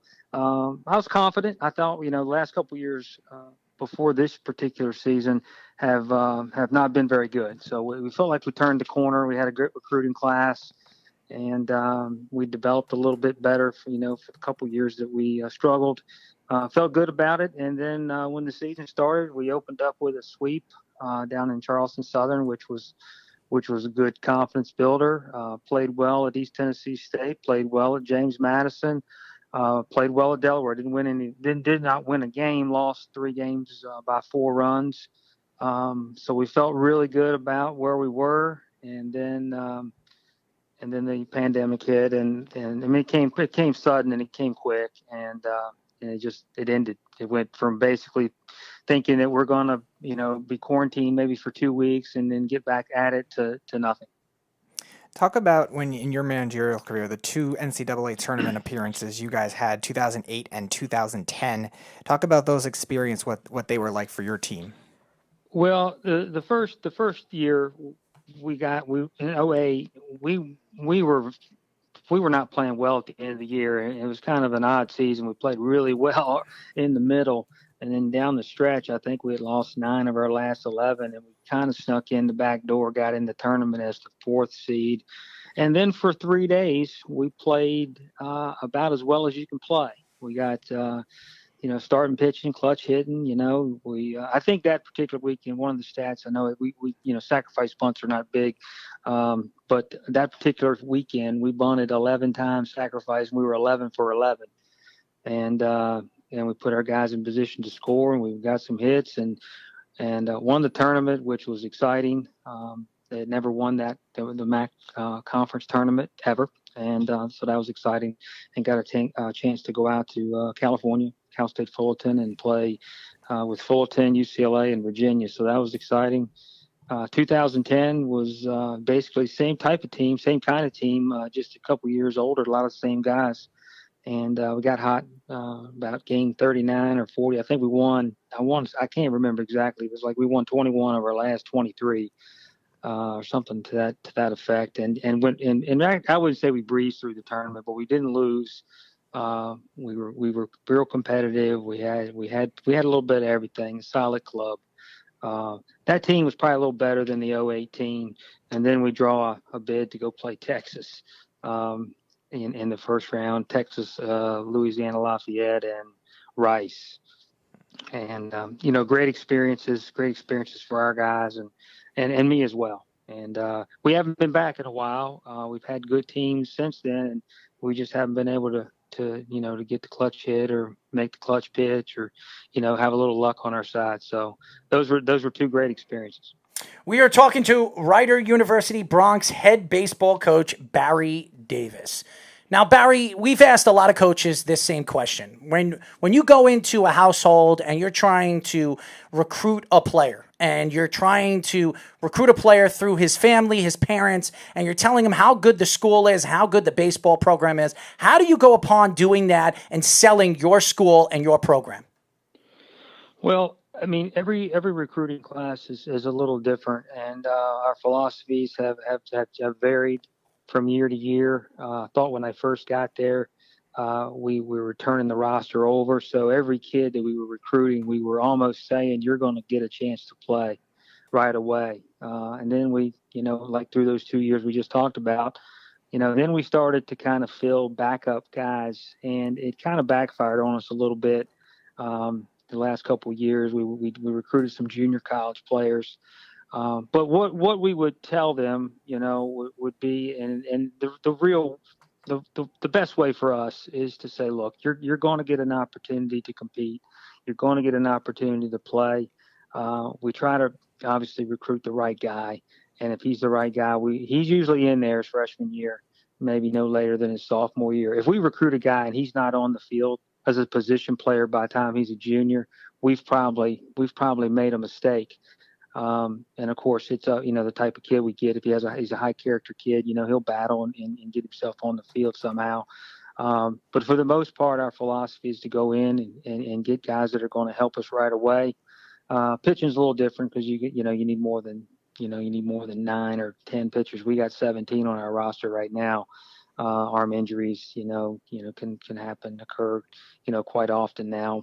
So we try to, build some depth there. But for the most part, getting an opportunity to play, and we sell riders academics. Got a good academic school. We got a good business program. Most of our guys major in business. We've added some new majors that are more more mainstream. That people are interested in. So it's been an evolution. From when I first got there till now. We kind of made a full circle. So we feel like we're on the right track, and the things that we accomplished in 08 and 10, I think there's some real possibilities here in the future. In terms of you being not a Power 5 school, is there a different strategy managerially for you? Something unique, something really out there that you guys do if you were faced off with an opponent of a Power 5 conference, or like you were saying, a Rice or a Cal State Fullerton that's a big baseball school, even not a Power 5 team? Do you do anything different as a result of playing those guys, or is it just still your game plan? Well, we've played those types of schools fairly consistently in my career at Rider. Those tournament games, we were very confident going into the tournament. Of course, that's a different level. When you get to that the Cal State Fullerton, I think, was 5th in the country. Texas was number 2 in the country. And we go in there, and they need to win those games. They're playing at their A level, and they're very difficult. So our biggest thing is just going in and trying to do what we do well, and try to, stay with them, maintain, be confident, attack the zone as pitchers. Just do the things that got you there. Now, during the regular season, sometimes it's a little different. So we'll give you an example. We went to South Carolina in 2013 with a really good team, really playing well at the time, really confident. We had good starting pitching. We had, some matchup bullpen guys. We had some experience. And we go down and play the 6th-ranked team that had just played the national championship 3 straight years, winning it twice. And for one weekend, we looked like we belonged. Now, that may have been because they played down to us. It wasn't a tournament-type situation, just a normal weekend. But we went in there confident, and we don't really have anything to lose. So we can play relaxed. We can, do the things that we want to do. We just try to play. I probably do less coaching in those situations, and I try to let the guys relax and enjoy the atmosphere, because when we played at Georgia and South Carolina, you got nice crowds, great stadiums, great facilities. You just enjoy being there. And I think that's an advantage for us, provided, that we have some talent, and we've had some at times, could go out and compete on the mound, because if you can't compete on the mound, you're not going to have a chance against those types of guys. That's for sure. So if you don't have pitching, or you still don't have good starting pitching that can get you through 6 or 7, you're going to have trouble against those types of teams. They're just deep, and they're good 1 through 9 in the order. And they got guys on the bench that are probably more athletic, more talented than your guys. So they have a lot of the things that we don't have, but we go down there and play relaxed and try to do just play our game and enjoy the atmosphere. We are talking to Rider's University Bronx head baseball coach, Barry Davis. Now, Barry, you were just talking about pitching, and Tommy John surgery has really taken over the game. I mean, the injuries, not only with major league players, high school players, college players, and really AA and AAA players that some of these players have gotten better after Tommy John, and some of these players have not been the same pitcher. Now, your thoughts to the Tommy John surgery and your thoughts to Tommy John's. Do you think this affected pitchers when they were younger because they threw too hard, or they learned how to throw a curveball at a young age? What are your thoughts to Tommy John's? Well, I mean, we don't have, all night to talk about this. That's for sure. You can go a long ways with this. But here's what I would say. When I first started coaching, we didn't have pitching. I didn't have pitching coaches and that type of thing. I learned some things as an assistant at George Mason from Mike Brown, who pitched in the big leagues for the Red Sox back in the 80s. And he had a program, and we long tossed, we lifted, and I never had any arm problems, and we never had any. That we're going in the early 90s, into the late 90s. And then, as, the pitching, the gurus and the drive lines and med balls and all these strength programs, have become very popular. And if you don't know what you're doing, from my experience, if you don't know what you're doing, you're going to hurt yourself. And we've had that happen to our guys a couple of times. They go off and they want to throw harder. Everybody wants to throw hard, but nobody knows how to pitch. But my theory too is they play so much baseball. When I played, and guys my age, when we were kids, we played baseball, and baseball season ended, we played football. And football season ended, we played basketball. And I guess if you were up in the northeast or northern Midwest, you play hockey or something. But kids today, they play baseball, and they play it all the time, and that's all they do, and they don't really get a chance to develop. And I'm sure somewhere along the way the arms are they're damaged, and you only have so many bullets in there. And but guys do bounce back. Guys do throw well. You pretty much you learn how to rehab. They got it down to a science now. You have the surgery. You know exactly what you're doing. You know where you at on the schedule and where you should be after 6 months, 9 months, 12 months. And everybody's a little different depending on who you are.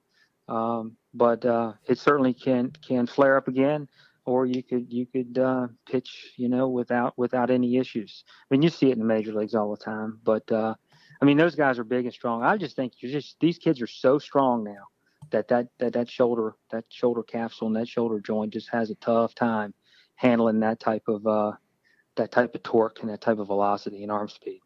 Do you think it's a specific type of pitch, maybe learning the breaking balls too early, throwing too hard too early, maybe even the variety of pitches that are thrown? Because it's interesting. There's a lot of pitches that aren't really thrown as much as they used to, like the wacky ones, like the fork ball, the palm ball, stuff like that aren't really thrown Right. anymore. But you're seeing more curveballs as a whole, I guess, variety wise. What do you think is Right. the biggest reasoning for that? Do you think it's more break? Do you think it's more velocity? From the pitching form perspective, what do you blame most? Well, a lot of schools, a lot of programs, a lot of youth programs, high school, they don't have pitching coaches. They don't have guys watching them all the time and making sure the mechanics are they're throwing properly. They got good fundamentals. I think if your mechanics are bad, I mean, you're putting extra strain on your elbow and your shoulder. I mean, those are factors.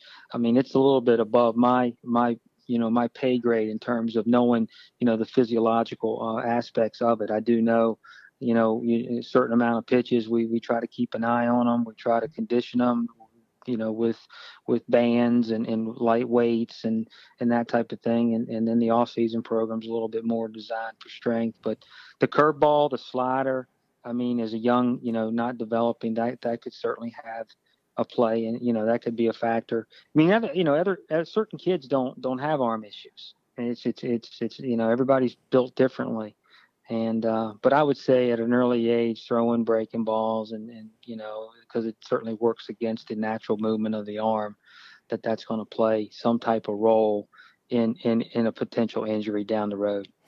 We are talking to Rutgers University Bronx head baseball coach Barry Davis. And by the way, you can check out his website by going to barrydavis.co. Again, it's Barry, Barry, Davis, Davis.co. So, guys, definitely check out his website. Barry, I want to get into the MLB, and there's so much going around with Rob Manfred and the way he's running this league right now. When he was voted in, a lot of people thought he was going to be a great ambassador of the MLB, and really ever since he's come in, he didn't know about the whole Houston Astros situation, Boston Red Sox. Now you're hearing stuff with the New York Yankees. I mean, you're hearing all these different stories. What were your thoughts with this whole Houston Astros thing for the last 3 years? I've asked a lot of coaches. They've had their own thoughts to it. Do you think that Rob Manfred laid down the law on the Houston Astros, or you think he really took a step back on the Houston Astros? I think, and again, I'm not an expert at the collective bargaining agreement. I think the fine and the fine that he levied was the maximum he could levy within that agreement. I think one of the things that could have been, that you could argue it, is that they could have basically taken the championship away from them. I think that's the one thing that would really send a major message, because I'll be honest with you, I'll tell you this quick small story. It does matter when you know what's coming. I mean, I played in the game one time in college in a summer league game, and I was getting the signals. They gave me the signals. I knew what was coming, and I got good swings. I knew I could set on the pitch, and at that level, and when you know what's coming, those guys are so good. I mean, I'm just a regular player, but when I knew it was coming, I mean, I could put a good swing on it. I mean, I could set on, I could time it. I knew what was coming. It just made it so much easier. And then to win a World Series, I mean, the World Series, I mean, baseball, even though it doesn't look like we're going to play this year, but that's another story. To cheat. That's pretty. I don't know, the ethics, the morals. It's pretty bad. I mean, that's a bad scene. That's a bad optic for Major League Baseball. And I think they did what they could do, but I think taking the championship away would have been. I don't think it would have been appropriate. It wouldn't have upset me. I think a lot of people would have agreed with that. I think that would be the only other thing that I think that they could levy that would have been a difference maker. Do you think that kind of thing could happen in college baseball, or maybe is happening already? Have you seen it maybe with those types of schools? And also, if you were a manager in that situation where you thought your opponent was doing it to you, how would you adjust your game plan? Well, the one thing about college, I mean, the way that we would steal signs is that you would steal them like you would The catcher probably giving them away. Maybe they're doing something. Maybe the pitcher's tipping his pitches. There's something maybe when, you're on second base, you can see inside the glove the grip of the ball. I mean, those are things that you can certainly do. You can coach to try to, to lessen the chances of someone picking up the signs, the way the catcher sets up, the way he gives the signs, the way he moves, the way he sets up if he sets up too early, those types of things can give it away. I would be shocked if a college baseball team had the facilities and the video equipment to be able to do that. We would switch, you switch the signals up, you have, your catcher has, a system, whether you're going to go first sign, second sign, or you're going to go, you subtract -5, -4, you could do -5 on the third sign. There's some add and subtractings when you get out there, you get a guy who's not a math major or something, he might, we get crossed up out there, but you can do those types of things. I mean, signals as far, as far as giving signs from third base, you can switch the indicator. You can do. I've questioned sometimes that they got our signs. They would pitch out when we were running, and I might question maybe, and then we come in and we try to make an adjustment. But for the most part, I haven't experienced a lot of that. But I do know that you do look for things to try to pick up. Signals and, tip the things that could tip you off. And then you got to be real discreet about, translating it or moving it through, so someone knows what's coming. But I think we do it, the old fashioned way, if we're going to do it at all. And then, just kind of, I just think that's baseball. Mm-hmm. But the way the Astros and the way, that's just, they're just too good for that. We are talking to Riders University Bronx head baseball coach Barry Davis. You can check out his website by going to barrydavis.co. Again, it's Barry, BARRYDAVIS.co. Barry, I want to know your opinion right now with the major leagues. They're right now trying to implement the electric umpire, and a lot of coaches, a lot of managers think this is stealing the integrity of the game. What is your thoughts of the major leagues bringing electric umpires into the game? Well, I don't like it. I'm a purist. I'm a traditionalist. I grew up, the umpires is part of the game. I think that the issue today is we have the technology to get it right. I mean, you see it in football with the replay. I mean, it drags the game. Baseball gets drug, the game gets drug out enough as it is. I don't know if that would speed it up or slow it, down, but I think it takes the human element out of it. I mean, you got humans playing it, you got, people playing it, I don't think baseball players would be in favor of that. And I'm not sure that, if a union has a vote on that, I would be curious to see what they would vote. If they do have a choice on that, but I wouldn't like it. I don't like some of the rules they're talking about, putting runners on first and second for extra inning games and those types of things. I mean, those are. I mean, I to me, an extra inning game, even if you're a fan of baseball, the extra inning game has a lot of factors. You got a pitcher sometimes up to bat. You got a position player sometimes pitching. I think the rosters could be expanded. I think that would help, maybe add a couple more roster spots, 25, maybe up to 27, have an extra pitcher or two, extra hitter or two coming off the bench. But, the electric umpire, I would not be in favor of. Talk about the College World Series regional format. We've seen it with baseball and softball in particular, where it's not like other college sports where they play at neutral sites a lot of the time in different neutral sites. The first seed in each region gets it all the time. They'll get the home field throughout somewhere near their school.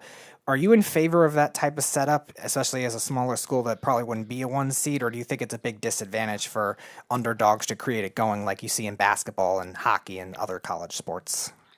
Well, the model they have now is that they've had for a number of years, and of course they're always looking to change and try to evolve and to think outside the box and what possibly would work. I think one of the things that's in the works now, we would always be a 4 seed for the most part, unless we had a great year and we beat some quality clubs. The RPIs is a factor in the selection of the tournament, but right now they have it, 16 sites, 4 teams. They're looking to add, this is one of the things they're thinking about, is making it 32 sites. and then having 32 sites with 2 teams, which is 64. So just for example, 2010. So when we go to Texas, it wouldn't be Lafayette and Rice wouldn't be there.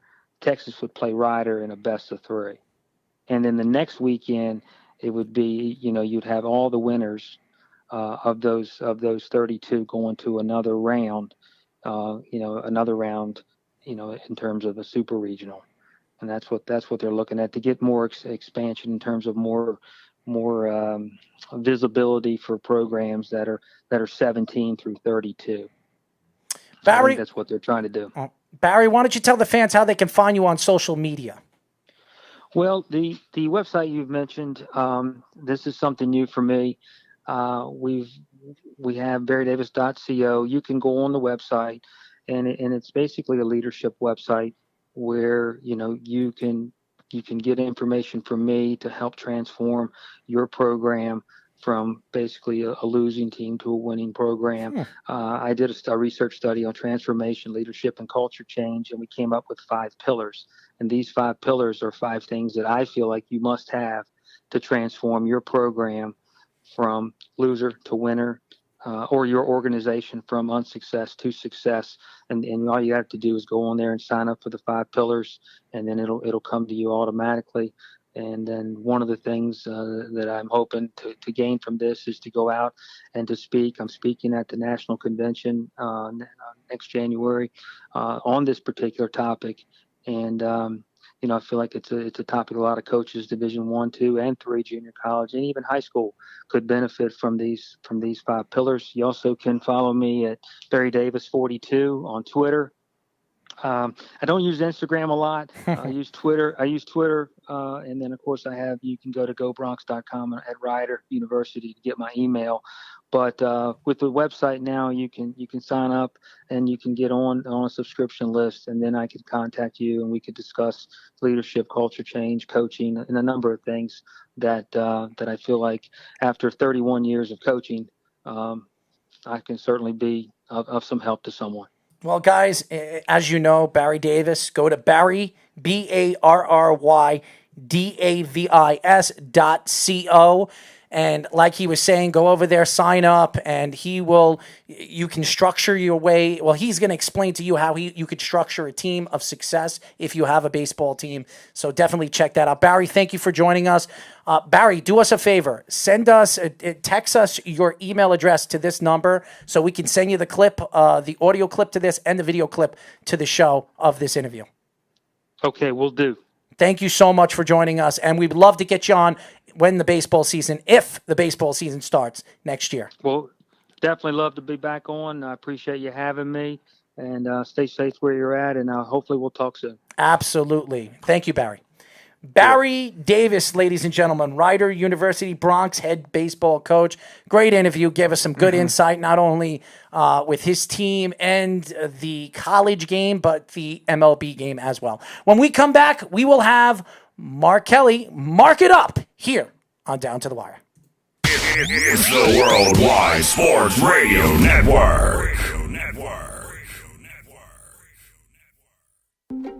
This is Mario Andretti. You know me as a race car driver, but I'm also a Meals on Wheels volunteer. I've raced against the sport's biggest personalities, but I've never met more vibrant, amazing people than the seniors served by Meals on Wheels. As a volunteer, you deliver a hot, nutritious meal and a friendly hello to someone just like your mother, grandfather, or next-door neighbor. These seniors are inspiring people with incredible stories to share, and they love to see you. The smiles you get back are priceless. Delivering with Meals on Wheels is easy, and you don't have to drive like me for it to be quick. You can volunteer your lunch break once a week or just once a month. With 1 in 6 seniors facing hunger and many more living in isolation, your lunch break can make a real difference. So, America, let's do lunch. Volunteer your lunch break at americaletsdolunch.org. This message brought to you by Meals on Wheels America and the Ad Council. Okay, Simon, what are you wearing right now? Nothing. That's right. And what do people normally wear? Clothes. Exactly. So now Mommy's going to teach you how to dress yourself. Clothes keep us warm, they look good, and if we go out without them, the neighbors will talk. So it's important to know how to get dressed. Here's how it's done. Underwear always comes first, name tag at the back, then pants, then shirt. Get the first button in the right hole or you have to start all over. If you're wearing a tie, it goes over, round, through, and pull tight. Tuck your shirt into your pants and zip up your fly. Socks going first, then shoes right on right, left on left. With shoelaces, just take the ends, cross them over, switch the loops. The rabbit goes down the hole, pull tight, and you're left with bunny ears. I love bunnies. Good to know. Now remember, spots don't go with stripes, socks don't go with sandals, and if you've tucked in your shirt, wear a belt. Got it? Why are your pants on your head? Most parenting is hard to do in just 2 minutes. But spending just 2 minutes twice a day making sure they brush their teeth is easier and could help save them from a lifetime of tooth pain. For fun 2-minute videos to watch while brushing, visit 2min2x.org. That's 2min2x.org. A message from the Partnership for Healthy Mouths, Healthy Lives, and the Ad Council. So you see, son, good manners are very, very important. Someday, many years from now, when you're a grown-up, you'll be a man. And when you are, you should be a gentleman. Do you want me to go through it one more time? Yes. Yes, please. Yes, please. Exactly. Always say please, thank you, you're welcome, and excuse me. Sit up straight, hold doors open for ladies. If a door's shut, then knock first. Don't burp, don't swear, don't speak with your mouth full, don't reach across people's plates, keep your elbows off the table. What table? And don't interrupt. While we're at it, don't stare, don't use foul language, don't call people names, but do remember people's names. Always share your toys, play nice, and cover your mouth when you cough or sneeze. On the bus, give up your seat to anyone who has trouble standing. Bottom line, treat others the way you'd like to be treated. Got it? Got it. And stop picking your nose. Most parenting is hard to do in just 2 minutes. But spending just 2 minutes twice a day making sure they brush their teeth is easier and could help save them from a lifetime of tooth pain. For fun 2-minute videos to watch while brushing, visit 2min2x.org. That's 2min2x.org. A message from the Partnership for Healthy Mouths, Healthy Lives, and the Ad Council. It's the Worldwide Sports Radio Network. You're listening to Down to the Wire on the Worldwide Sports Radio Network.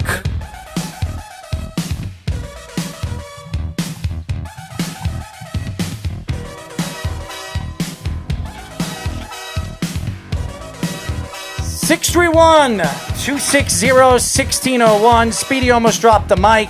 What else is new? As you know, you can reach us by going to our website at www.worldwidesportsradio.com. And remember, you can find us and listen to our show every single Monday and Tuesday from 6 p.m.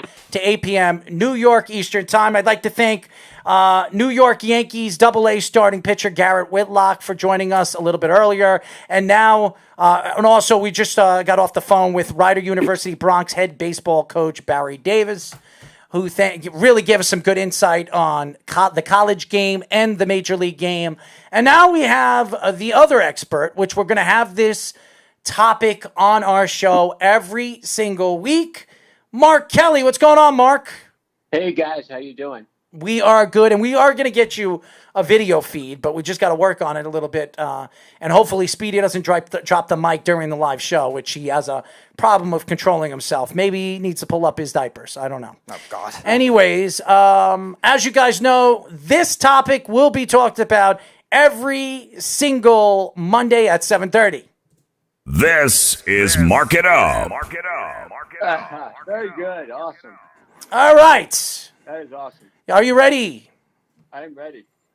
Speedy, could you stop pushing things around like I don't know what the heck is wrong with you today. Could you hold your hands and actually understand what you're doing instead of knocking things around because you can't do things at once? Anyways, Mark, what other topics do you have for us today? All right. Well, we're talking about first the NBA with some of these players choosing to opt out, but I think it's bigger than that too, because it just speaks to how unsafe athletes feel it is right now. I mean, you see everywhere that now that they're coming back, look at all the guys in college football who are testing positive for this virus. Now, I mean, they're all asymptomatic, but as we know, just because the players are asymptomatic, if they give it to a coach or something like that, it could have an effect on like a whole area of the campus that, it's all okay until somebody really gets sick. With players, you don't expect to get sick. Like like to where they're almost deathly ill, but some of these coaches and some of these other older people more susceptible, that's really what some of these teams have to look out for. Like the Phillies, they had 5 guys test positive, and then they shut down the whole minor league camp, and then they're not doing baseball. I'm just convinced baseball, even if they could agree, which they can't, I don't know if they can really work out a system that's going to work, because if a guy gets sick, then you have to quarantine him, and then when you got to quarantine almost like the whole team. So this is something we've never seen before. It's hard to imagine sports being able to go forward. You have individual sports like golf and tennis and NASCAR. We see these things working out, but I'm having a hard time believing that the NBA, the NHL, the NFL, and Major League Baseball, definitely. I mean, baseball, wouldn't you say baseball looks like they are just about done? Yeah, they're done. They're done. There is not going to be a baseball season. I said that when everybody asked me, do you think there's going to be a baseball season? And I was one of the only people that sat here and said that I don't think there's going to be a baseball season, because if there was going to be a baseball season, it would have probably been agreed upon, at least by the Players Union, with the 76-game season and the, what was it? It was, I think, 56. The 56, and they were not agreeing to it. So now you're talking about a 60-game season. I don't know if you're going to be able to get 60 games in now, knowing that it's almost July. So July 4th is usually the All-Star game. So, and the players want to play more. It's like, why would you want to play more games if it's going to be a little bit easier to where you can just play 60 games and then have enough days off in between? I think that would be better, but these guys can't agree on anything anyway, so why would they be able to agree on this? And this doesn't fare well for baseball, because it's one thing if the sport tries to come back, has an agreement, puts one in place, and then can't do it because people are getting sick or because there are infected among the players. It's another thing if negotiations between billionaires doesn't work. And we already saw what happened, 25 years ago, about 25, 26 years ago, when the World Series was canceled for the first time, that fans aren't good at, it's not going to play well. And I mean, being a fan for a long time, it doesn't sit well with me. And I don't understand how they couldn't have figured both sides with so much to lose, figure it out, do the right thing for the fans. And then if it doesn't work out because of sickness, that's, everybody kind of understands that. But they're refusing to settle on something that they're going to have to figure out. And who does it really punish? The fans. Because the fans are the ones who pay everybody's salary. And if it weren't for fans, none of these guys would be doing anything. So I think that in general, owners, players, everybody kind of forgets that when they're negotiating. It's an interesting argument where you see the major leagues and where the MLB is going fully. The problem right now, and my argument isn't that the MLB isn't doing the right thing. I think they're doing a complete wrong thing. And Rob Manfred, since he's taken over, has done everything wrong. Not only with the Houston Astros, the Boston Red Sox, and even the New York Yankees. If the Yankees are guilty for whatever everybody's trying to say, of being cheating or being caught cheating with iPads in the bullpens, they should be suspended. Something should be done, or they should lose a draft pick. I just think Rob Manfred is doing this all wrong. I don't care if it's the New York Yankees, the Boston Red Sox, or the Houston Astros. The Astros were the worst out of all three teams. But the fact is, I don't think he dropped the hammer on the team, and didn't drop the hammer enough on the organization as far as the Astros are concerned. And really where the league is going, I really believed, and a lot of people thought I was crazy, I thought the MLB 10 years from now was going to take over as the number one sport in America. I really thought it was going to start to pick up, especially with baseball growing the way it is, and how football is completely taking hits with its kneeling and really everything with the CTE situation. The parents do not want the kids playing football anymore. I thought baseball was going to take over again as the America's pastime sport and take over as the number one sport in America. But now after this, if there's no season, this is not only going to drop the hammer on the league and the players union, it's going to drop the dropped a hammer on the league sales when it comes to jersey sales and all the different things that they're going to lose throughout the season. So I think it's a terrible move for the MLB and the Players Union. Absolutely. I mean, what is baseball really? What were they struggling with before? They were changing the rules because they want to make the game faster. Why? Because for the average person, Major League Baseball is boring. And let's face it, I love it because I love looking at the battle between the batter and the pitcher, figuring out where the next pitch is going to go, how his pitcher's going to throw it, where the catcher's going to sit. All those little things are games within a game that I appreciate, and baseball fans that know the game real well appreciate. But that's smaller and smaller. And as they try to make it more universal, it's hard to do with baseball because by itself, it can be a boring game. I mean, let's face it. But, football didn't have that problem. Basketball didn't have that problem. And, hockey, I think hockey is the most exciting game. So hockey doesn't really have that problem either. So, but baseball, they have to do more as far as teaching and understanding so people can get interested in the game.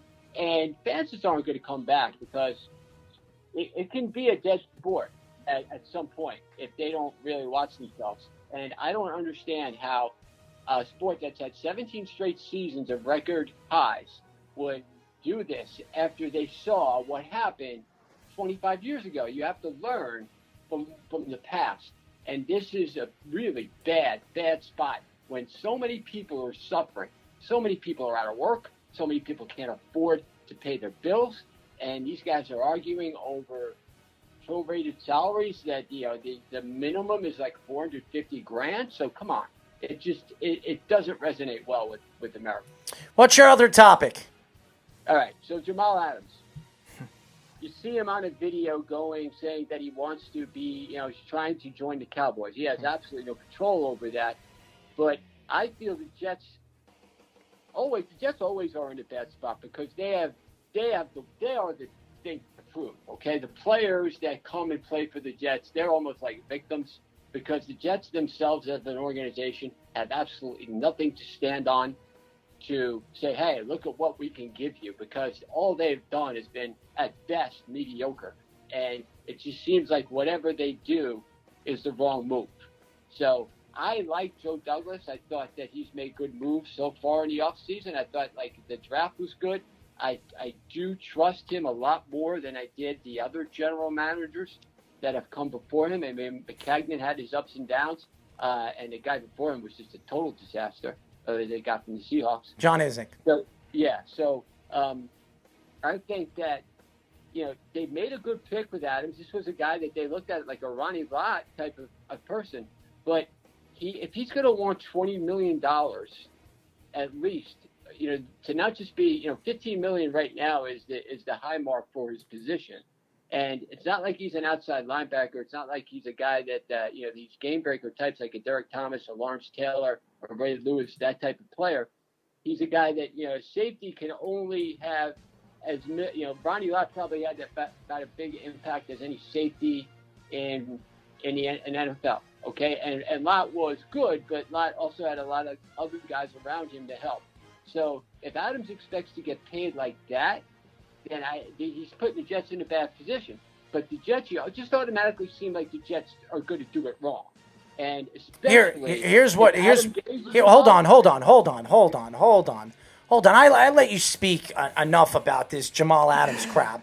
And I'm not going to sit here and listen to this anymore because if you're going to tell me the Jets absolutely have to trade this guy. He does not want to be here. Do you want to blame the Jets because they don't want to pay him $20 million a year? No, come on, man. This is not the Jets' fault. It's receiver and corner money is what you're getting. This is not the Jets' fault that Jamal Adams wants to get paid. Meanwhile, he still has 3 years left. They can franchise him for two of the out of the three. Actually, this is his fourth year. He can have a fifth-year option because he was a first-round draft pick, and then they can franchise him for 2 years. Right. Okay, listen to what I said, though. I said the Jets always appear that they're doing the wrong thing. They're doing the right thing on this. I understand that, but it always appears because of their history and because the Jets never win and because they're usually looked at as losers that they're making the wrong move. And it's the other guy that's in the right. But looking at the situation, $20 million is way too much to pay for a free safety that doesn't have as much impact as some of the bigger defensive players on the game. And Adams himself, I like Adams, but I think Adams has really started to cause more problems than it's worth. So what do you get for him? You trade him. If they can get a couple first-round picks, if they can get another impact player, then I would make the move and cut bait and start over. If he wants to go to the Cowboys, well, the Jets are going to have to get a guy like CeeDee Lamb and a first-round draft pick and maybe a fourth to get it done. And that's the only way the Jets are going to trade Jamal Adams to the Cowboys. No. They're not going to just give him away. I would want 2 first-round picks. Well, that's 2 first-round. You get CeeDee Lamb, you get a first-round draft pick, and then you get like a 3rd or a 4th-round pick. That's what he's worth. And if you want, he's an all-pro player. He's probably the best safety in football. If you want to get a safety of that magnitude, you're going to have to pay. And CeeDee Lamb is a guy that you're going to have to pay for. You're going to have to pay CeeDee Lamb to the Jets, give him a first-round draft pick, and give him a 3rd or a 4th, and that'll get the deal done. If you don't do that, the Jets aren't trading him to the Cowboys. It's just not going to happen. If their price isn't met, but they got to have a high price, Mm-hmm. and that's what I'm saying. Is don't give this guy away for a 6th-round pick. It's like they spent a 1st-round pick on him. He proved himself 3 years. He's an all-pro. He's a guy that is a difference maker on defense. So if they're going to trade him away, then do something where they can set themselves up for the next couple of years. Because you know what? If he really wants to win, he will take what will fit into the salary cap so the Jets can continue to get players and they can win. He's not going to do that. If he's going to want $20 million, then he can go 6-10 the rest of his life. He's not doing that, and you can see he's not going to make a deal with the Jets. He wants a deal now. He doesn't even want to wait until he's a free agent. He wants the deal now, and if he wants the deal now, get rid of him. I don't want him there. They brought in Ashton Davis. Ashton Davis would be a great player to implement into his style, his strong safety position. The guy's a ball hawk. He's fast. And they say he's raw. And in the Williams defense, he's going to only get better. So get rid of Jamal Adams. That was a great under-the-radar move. Everybody kind of said, well, what are they doing? But I think they kind of saw this happen. Well, because I thought they were going to probably, if Marcus May is a free agent after this year, I don't know if they were going to bring Marcus May back, but Marcus May was the best defensive player in their secondary the last 6 games of the season, and he was healthy last year. If Marcus May can stay healthy, I keep Marcus because you only have to pay Marcus May maybe $48-49 million for 4 or 5 years, and he's still young, and you don't have to pay Jamal Adams, and Marcus May is a leader. So I think you can live with Marcus May and Ashton Davis and move forward without Jamal Adams. Next topic. I agree. Next topic. Bubba Wallace with finding a noose. And I forget where he found it, but it was in his shed, I think it was. Yeah. I mean, I think that everyone knows like the symbolization of that and how horrific that is. Mm-hmm. But I mean, you and I know, Errol. We know guys like that. We know guys who are just not afraid to say how they speak and basically ignorant on a lot of different topics. But this is something that you could see how, even if some of this movement is overblown and even if it might be overreaching, okay, something like this happens. And then you take a step back and you say that there are really some really stupid people in this world if they don't understand how something like that is going to come off. And that's what I mean. Where as far as you can do all these, people can riot, people can do all these things. That's not going to change anything. The only thing that's going to change is when you start changing people's hearts. And the way to change people's hearts is you need to educate them on what's going on. The thing that creates racism in my mind is fear and ignorance. And that's the way you go about attacking it. And something like this is an example, much better example to show and say, look at what this kind of does. Look at what this represents. This cannot be anywhere amongst a society today. So if I was another NASCAR driver, I would be one of the guys out looking for whoever did this. Mm-hmm. But this is just a bad, a bad thing. They get a bad, NASCAR already comes off as this, Southern, Hicks, racist type of thing. So something like this doesn't help their brand. And we've seen a lot of the racers come and stand and back up Wallace. And I think that's a good sign. Wallace is an interesting guy. He's a great driver. And it's something that when it happened, it's just like, oh my God, are we really here now?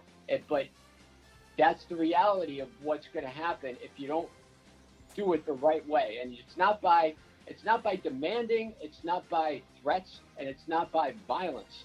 It's by education. It's by erasing fears and erasing ignorance and convincing people with debate and proof of evidence. And that's really how you start to change hearts. And that's the only way they can really make a difference and get some of the change that they're looking for.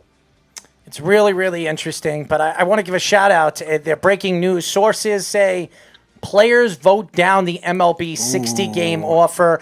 There will not be an MLB season this year. So just so everybody knows, breaking news. Wow. Sources say players vote down the MLB 60-game offer. So there will not be an MLB season this year. So congratulations, guys. Congratulations. Well, unfortunately, this is the way we're moving, and COVID-19 really affected not only the baseball season, but the NBA, the NHL season. Hopefully, not the football season, because that would really be terrible, especially the football fans out there that love the game of football. And I think football there will be a full season of football this year. Yeah. I can't see them canceling the season, but it's crazy that there's not going to be an MLB season, and this is going to hurt baseball moving forward. And absolutely, I think this is a bad move by the players. I think this is a bad move. Absolutely, and it really makes me wonder, for someone that has such a strong players union, how they could allow something like this to happen and not foresee the consequences of their behavior. But speaking of that, Earl, you have pro football. Is there going to be a college football season? Yes. How are they going to do it? I think there is going to be a season. I don't know how many games they're going to play. They're not going to have any fans, that's for sure. And if they do have fans, they're only going to fill in about 25% of the stadium.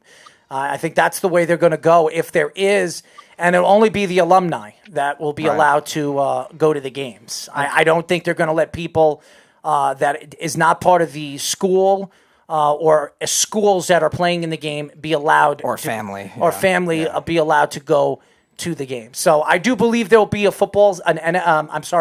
college football season. I don't know how many games. I don't know how they're going to implement it, but I think they're going to do what the NFL is doing, as far as I'm concerned, and try to play without any fans in the beginning of the season, and maybe as the COVID-19 starts to disintegrate, if it does happen, because they believe in the wintertime COVID-19 is going to come back. But if it doesn't come back as bad as everybody thinks it's going to come back, I think they'll slowly but surely allow more and more fans come and watch the games. The other thing I heard, Mark, too, is they might consider just doing conference games to try to keep the geographic bubble intact. Obviously, that could be harder for something like the ACC, which, again, they do all the East Coast pretty much, and the Big 12 is all over the place. But again, beyond that, I think they could really pull it off, where you have the case of the conference games. And again, most of the small conferences are condensed anyway, so I think that could be something they could go after. Right, that's what I was going to say, is that if they do have a season, that it's going to be all conference play. And that teams like Notre Dame, I don't know what they're going to do. Obviously, you're not going to have a college football season without Notre Dame. They'll figure something out, whether it is on a one-season basis they join the Big Ten or the ACC, because, I mean, they basically do take an ACC schedule, but they still have a lot of Big Ten teams on their schedule, too. So that will be interesting to see. But I do, when I think of the things that I miss the most in the past year, and I am reminded of the college football season and how exciting it was, and how Joe Burrow came out of nowhere, LSU came out of nowhere. They had such a great college playoff between LSU and Clemson, and LSU and Ohio State, and then LSU and Clemson. So much of it was so wonderful to experience. And now it almost seems like a different world. Well, it is a different world, but like that world didn't exist. So much of what we've loved and what we've learned and what we've experienced has changed in these last 4 or 5 months. And you guys talk about, okay, well, how are things going to move forward, and are we going to have sports? I try to follow every day the tracker for vaccines, okay? And it's interesting to see the different stages that they're in and where they are and the type of strains that they're trying to create vaccinations for. So at best, the most positive thing that we can look forward to right now is that there is a vaccine that might be out by as early as October, because they're in the final phase. So hopefully, if that happens, then a lot of other things can happen from that. Well, if there's a vaccine, there will be a season of fans. If there's a vaccine, if there isn't a vaccine, I don't think you're going to see as many fans in the audience. You'd see maybe 25%. That's what I'm hearing. So yeah, and I think that's really the thing that most people really need to focus on is obviously you have sports. Sports is going to try to do their best to work everything out, but it's such an unknown at this point. I mean, everything could change, in 24 hours. I mean, we've had places where a couple weeks ago it looked like the curve was coming down and the states were opening up. And then we have a bunch of things that happen where people are coming together and kind of ignoring the social distancing. And then there's an uprising again. And now there's talks about, in the fall, there's going to be the second wave and all that.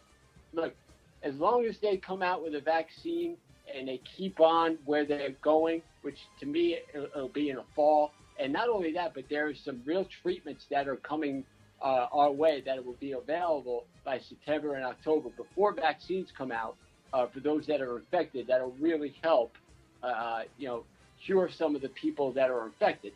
So there's a lot of positive things that are happening. But right now, when you look at and you consider, okay, how are we going to work when somebody gets sick and then we're trying to have a season? That's really hard to imagine. So, I love sports. I can't wait till it comes back. I miss it dearly. But it's really hard to imagine how this stuff is going to happen with all of the things, all the protocols, all of the, no fans, there's, if somebody gets sick, we're going to have to quarantine. So there's so much different of an unknown. This is like the most weirdest thing that I've ever experienced. And I cannot wait for this thing to finally be over.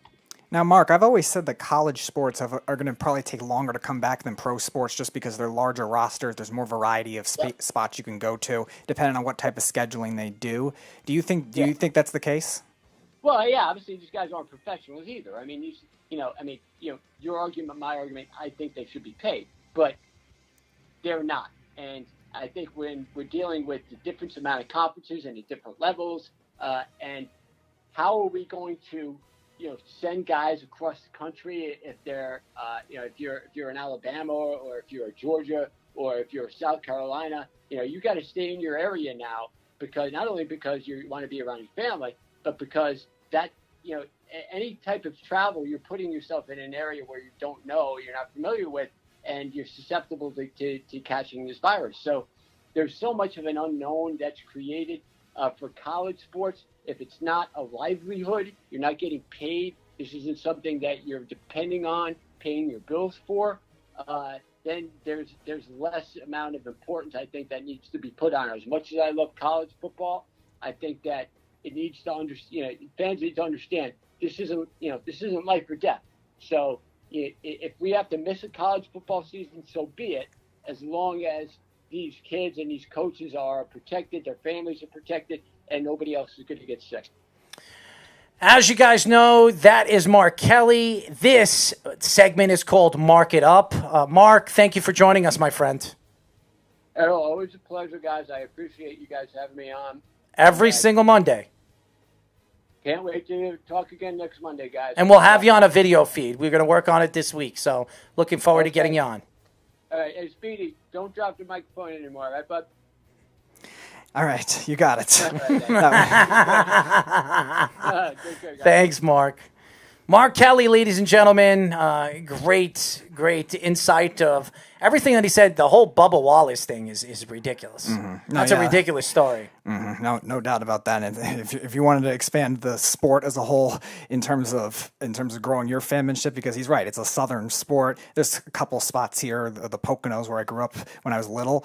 Like there's certain spots in the Northeast, but it's not a lot. And if you want to grow the sport anymore, this is a bad look for whoever did this. That's it for our show, ladies and gentlemen. We'll be back tomorrow. As you know, this is Down to the Wire. We are live every single Monday and Tuesday from 6 p.m. to 8 p.m. New York Eastern Time. I'd like to thank Garrett Whitlock, the AA starting pitcher for the New York Yankees, for joining us at 6:30. At 7:15, I'd like to thank Riders University Bronx head baseball coach Barry Davis for joining us. I'd like to thank Jeff for calling the show. I'd like to thank Mark Kelly for joining the show for Mark It Up. We'll do that every single Monday at 7:30. As you guys know, we'll be back tomorrow doing the same thing we did today with all new guests. As you guys know, this is Errol Marks and Speedy PD saying good night, and we'll talk to you then. Good night, everybody.